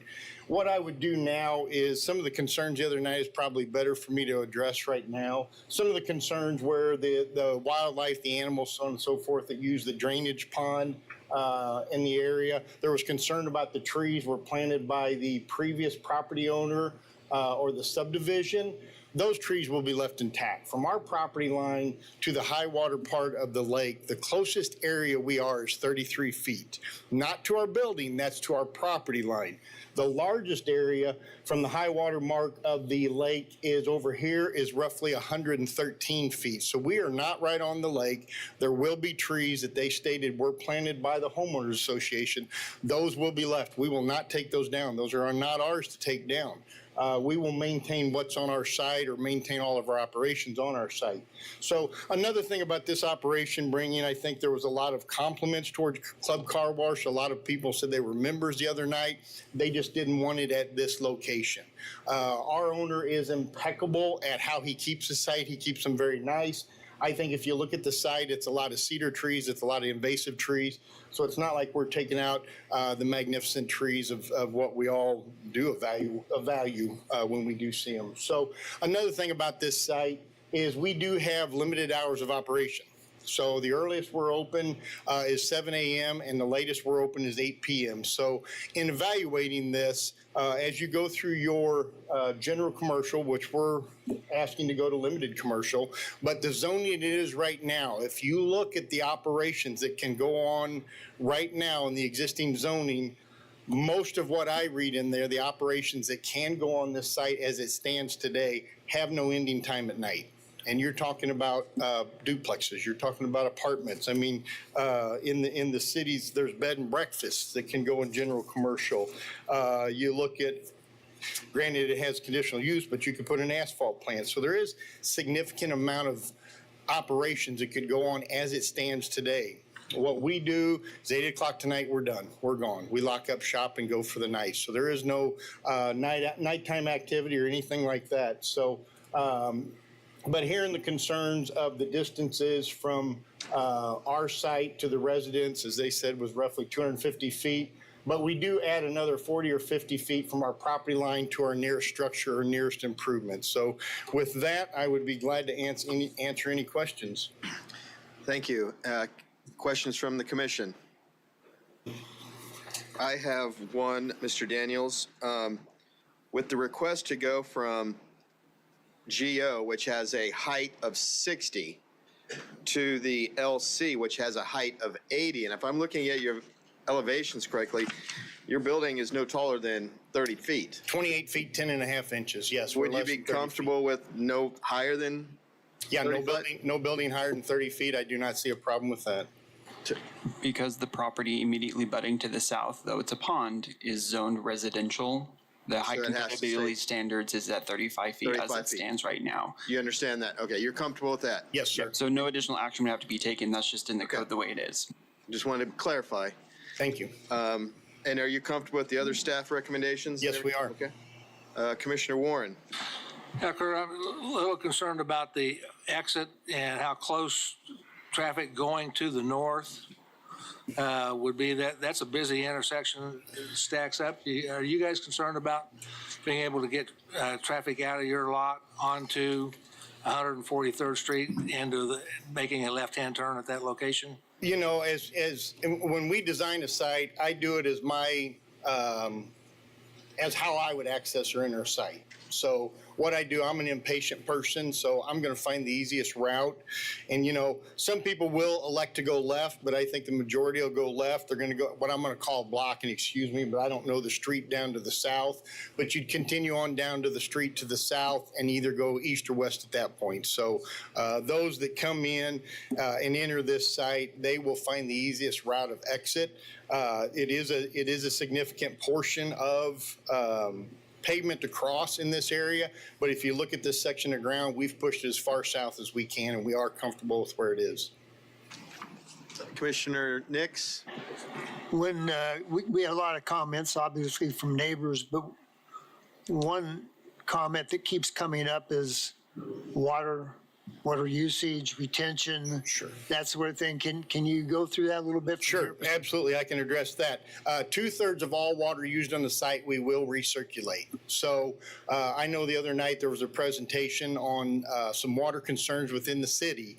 And if you calculate and look at residential irrigation, 1 square foot of residential irrigation takes 0.623 gallons of water to put a 1 inch of rain on that. So your typical subdivision lot, let's say it's 10,000 square feet for easy math. Your 6,200 gallons per day of water usage for that one residential use. And I'm here to say our car wash would use less than 2 subdivisions. We would be under the parameters of what 2 lots, not subdivision, 2 lots would use. So our water usage in the grand scheme of things is very minimal. We do collect every drop of water that is on pavement. It goes through a water quality system. It's treated before anything is put out in the environment.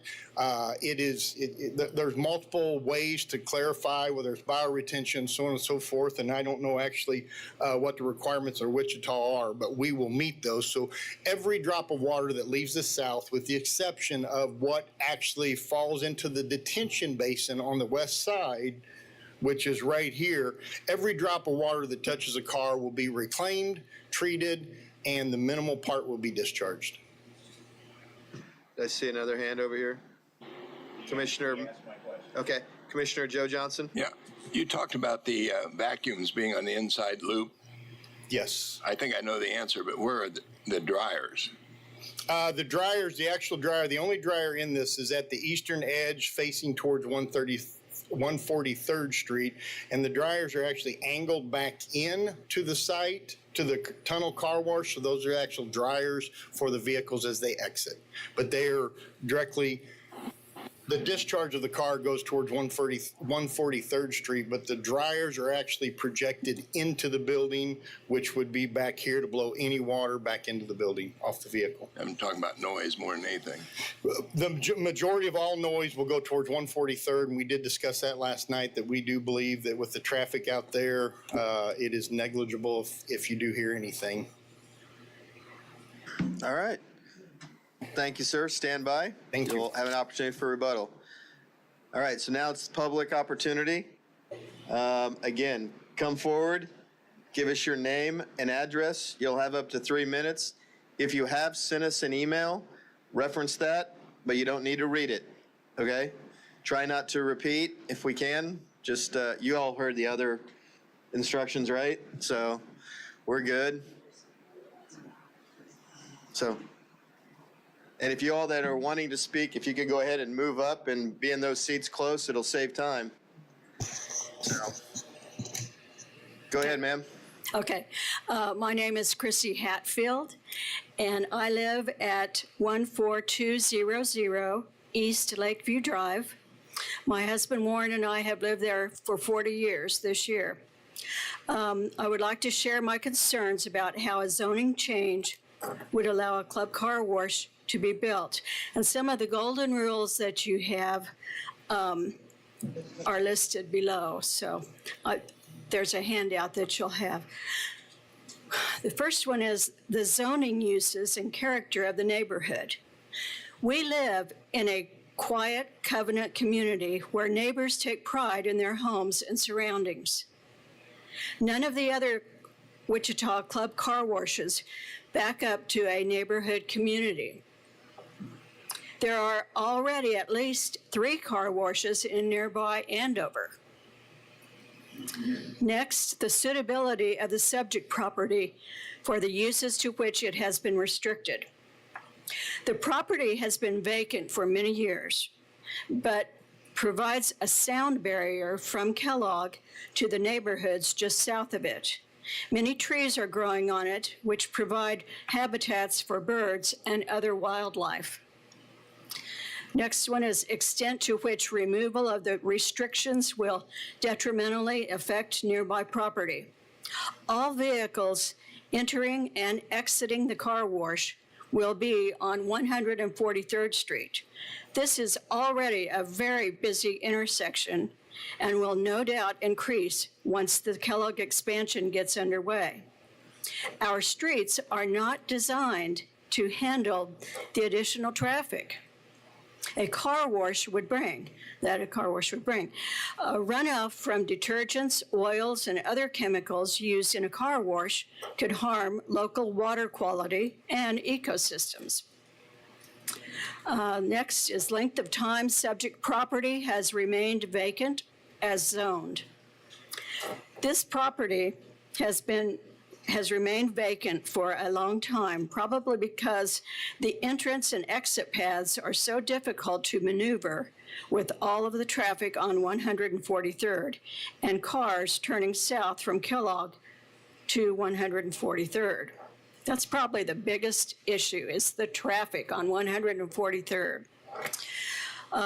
Relative gain to the public health, safety, and welfare as compared to the loss in value or the hardship imposed upon the applicant.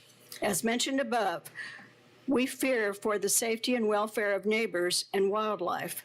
In addition, there is a litter concern with the increased traffic, that we already have. A car wash would just increase the litter problem. Also, being open 7 days a week, a car wash will also be noisy. Ms. Hatfield? Okay, You've used up your time, and we have your testimony that you've been reading from. Right, So okay. you are done since we All have right. it. Can I say one more thing? If it's different from what you have It that is. you gave to us, yes. Well, ambulances and fire engines use 143rd almost daily. And since my husband is disabled, it will take emergency services longer to arrive at their destination. Thank you. Okay, thank you very much. Next speaker, please.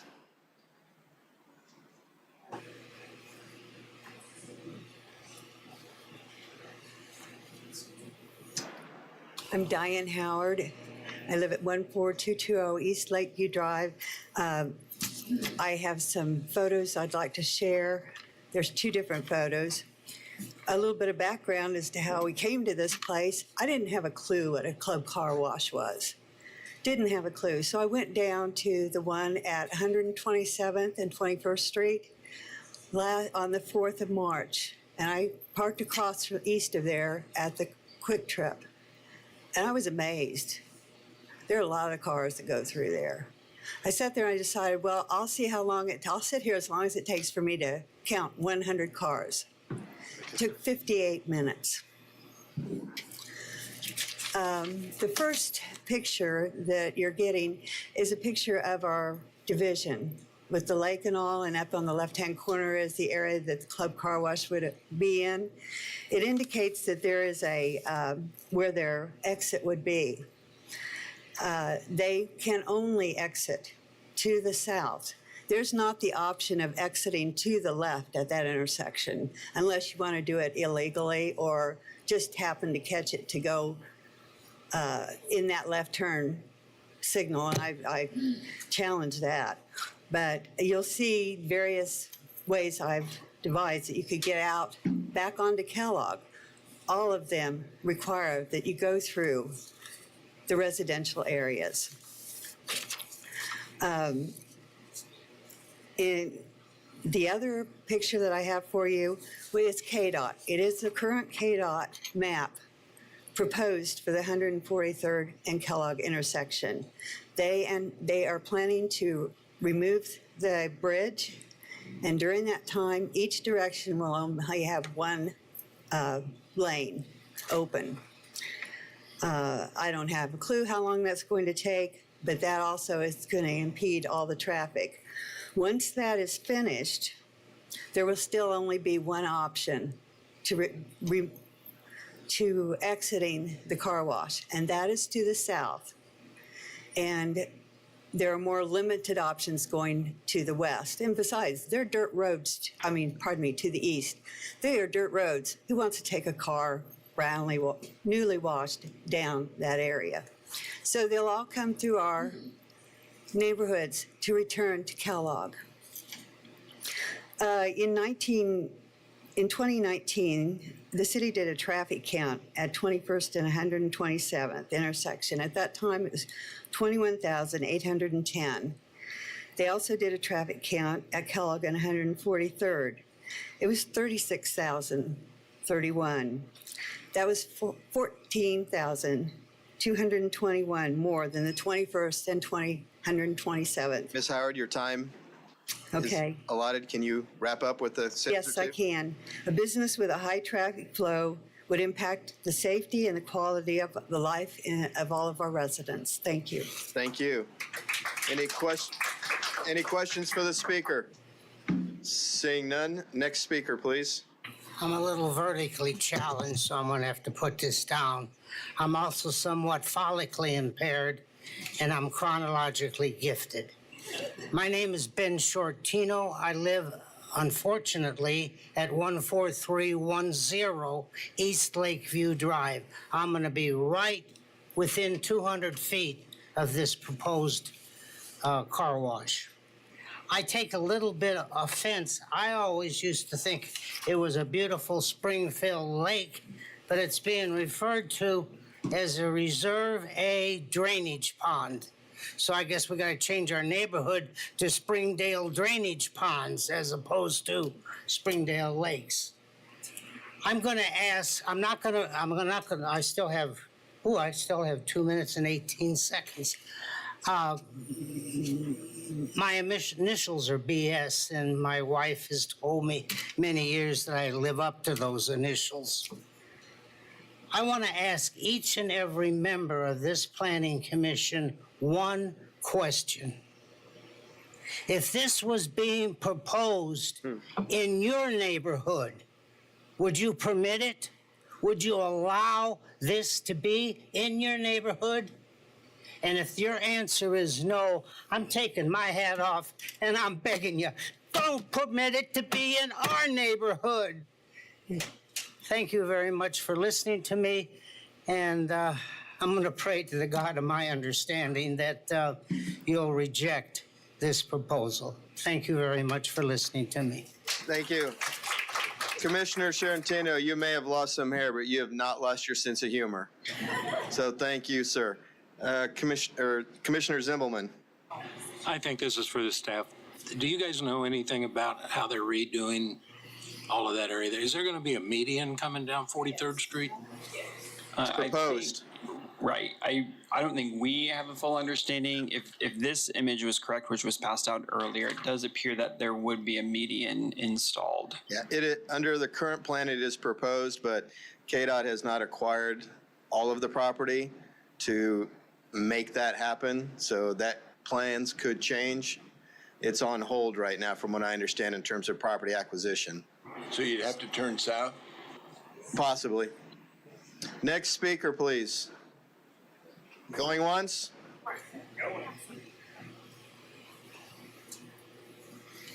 Good afternoon, everyone. My name is Mark Miller.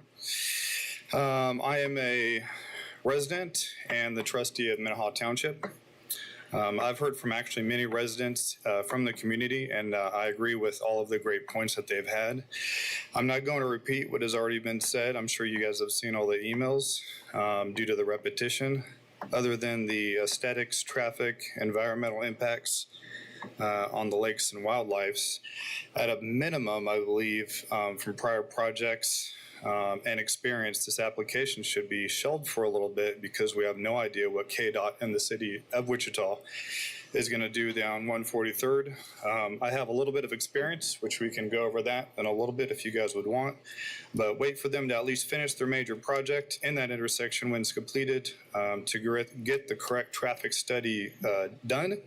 As of now, depending on the time of day, several entrances are impassable unless a generous driver lets the eaches go by. Can you go to the architectural slide? While they're pulling that up, could you give us your address, Mr. Heller? 14725 East Lakeview Drive. Thank you. Yeah. Mark Miller. Miller, thank you. I thought you said Heller. Sorry about that. No. So you are correct. On 143rd, there is going to be a median. I am not sure how far it's supposed to go. I reached out to somebody to figure out where that is going to be.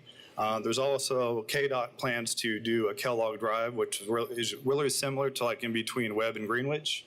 There's going to be a lot of changes. And if somebody did want to turn right in the future down 143rd, they would be probably doing a legal U-turn in 143rd, on 143rd, or going into a community to do a turn. Any questions? Thank you. Any questions from the commission? Seeing none, appreciate it. Next speaker.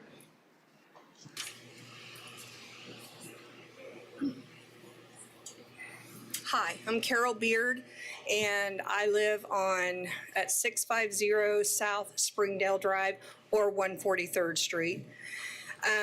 There are many times a day that I cannot get out of my drive because of the traffic backed up already, and having a car wash, a business, emptying out onto 143rd coming south, it would only make that worse. There have been a couple of times I've almost been T-boned trying to get out of my drive, and it's already a hazard. My granddaughter is living with us right now. She's 16, and it terrifies me, her getting out on 143rd. Adding a car wash with that kind of traffic coming is only going to make it worse. When KDOT comes in and tears up that intersection, it's going to be southbound, clear down to Harry, one way, and that's supposed to be for a year. So it's already going to be a nightmare. Please don't add a car wash to that nightmare. Living on 143rd is already hard enough, and it's only going to make it worse. Thank you. Any questions for Mrs. Beard? Seeing none, thank you. Next speaker.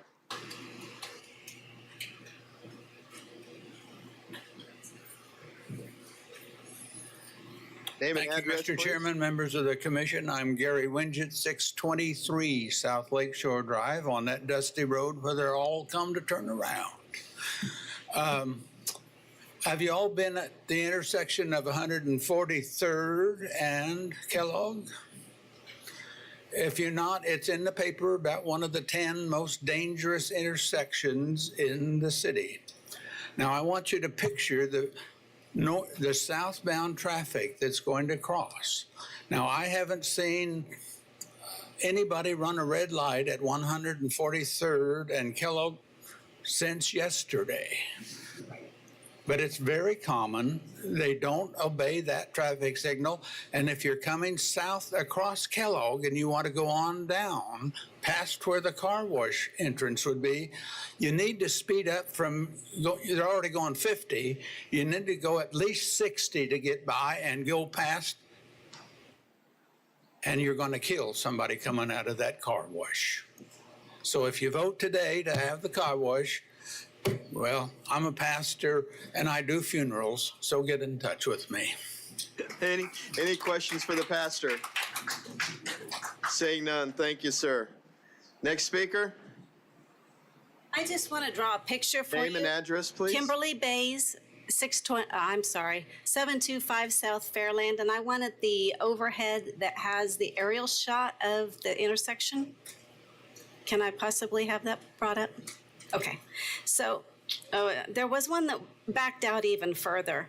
So if you are coming out of here, okay, never mind. I'm just going to draw a picture of what this is like right now.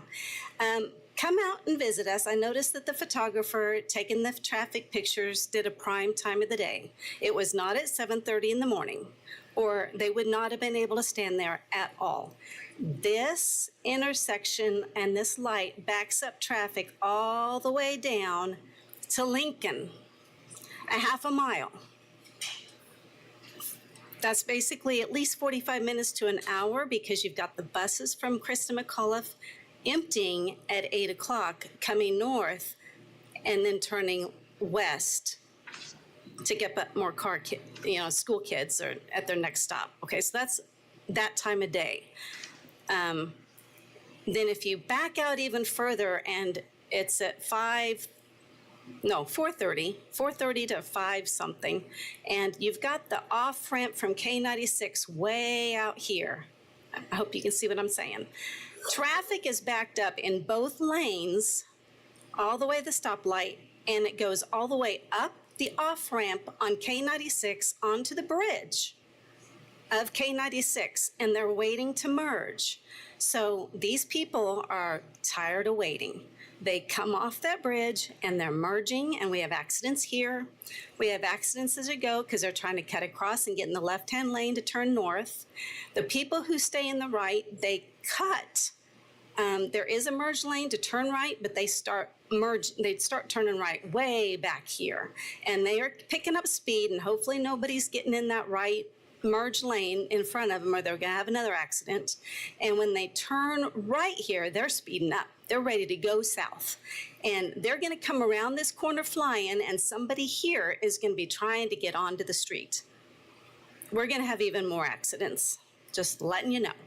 When I moved in 1986, we did not have a stoplight here. And I know many of these people already had lived here. There were fatalities before we finally got a stoplight. So we would ask you not to go through this again. We already have fatalities there. This would just increase it. Thank you. Any questions for Ms. Bass? Seeing none, next speaker.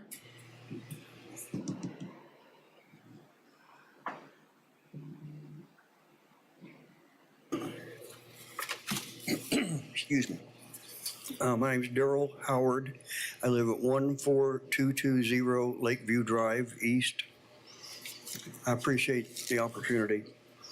The Metro Area Planning Commission this Tuesday night had a meeting that we attended, and the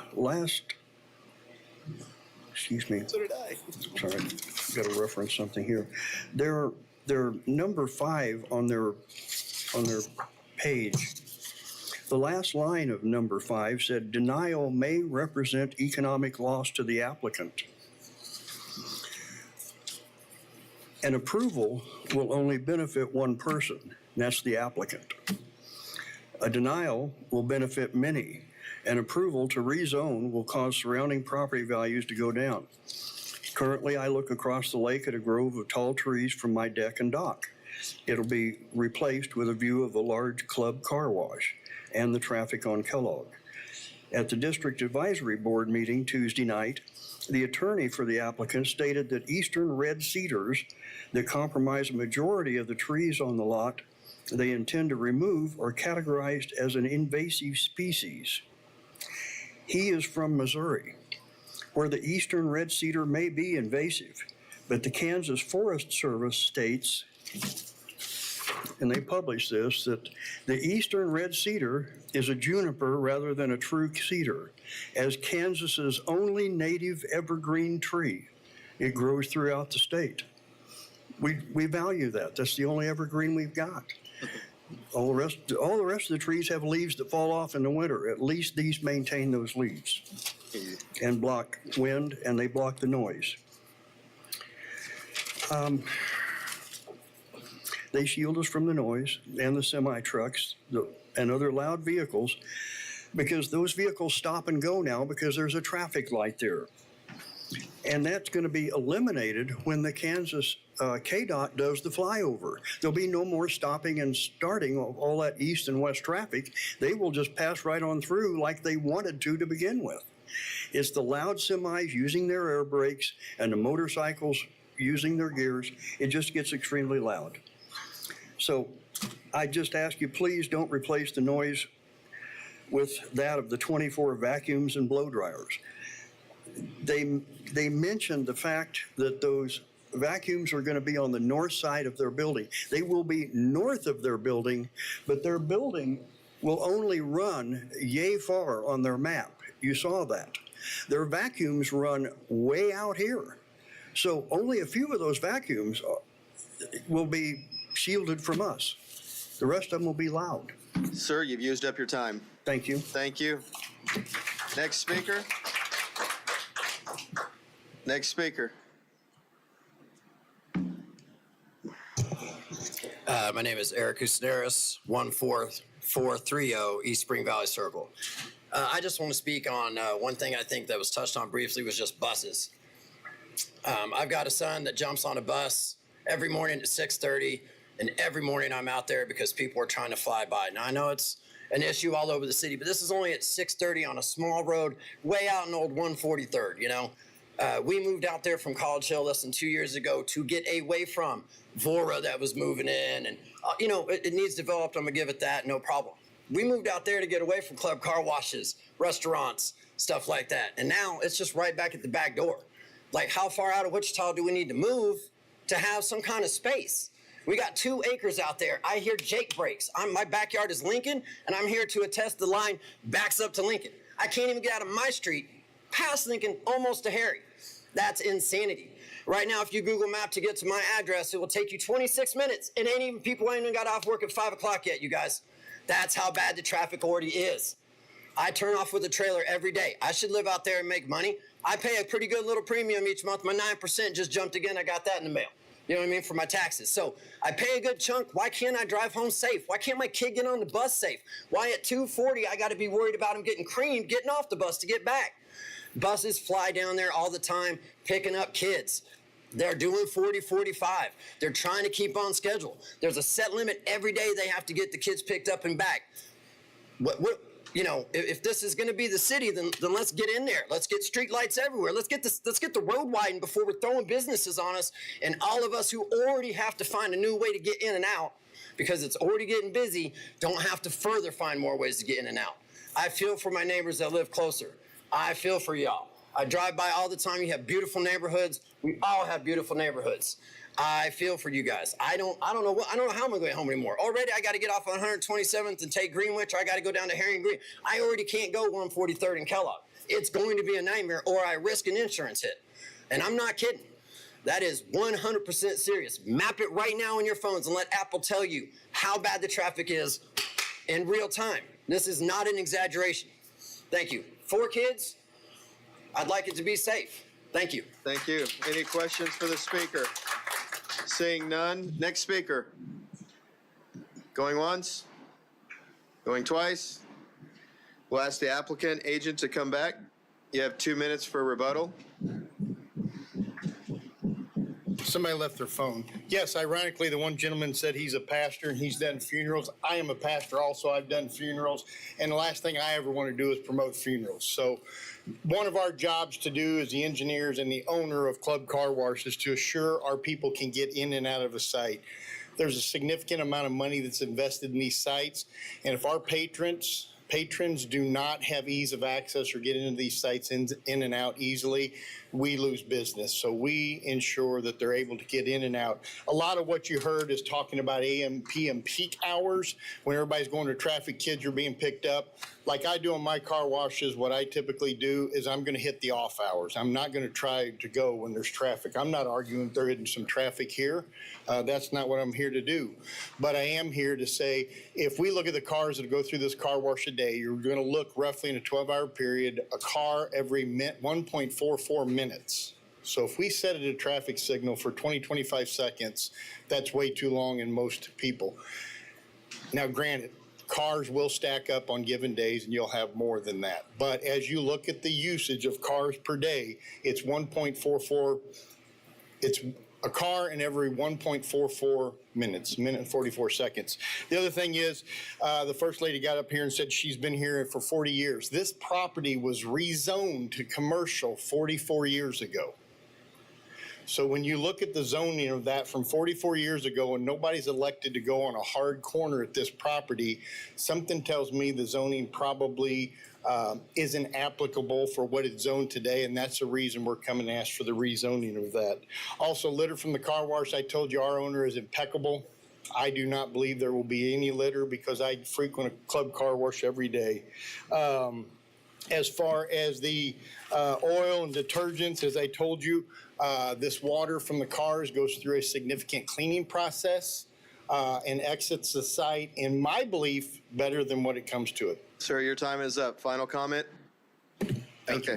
Any questions? Hold on, sir. We have a couple questions for you. Commissioner Nix.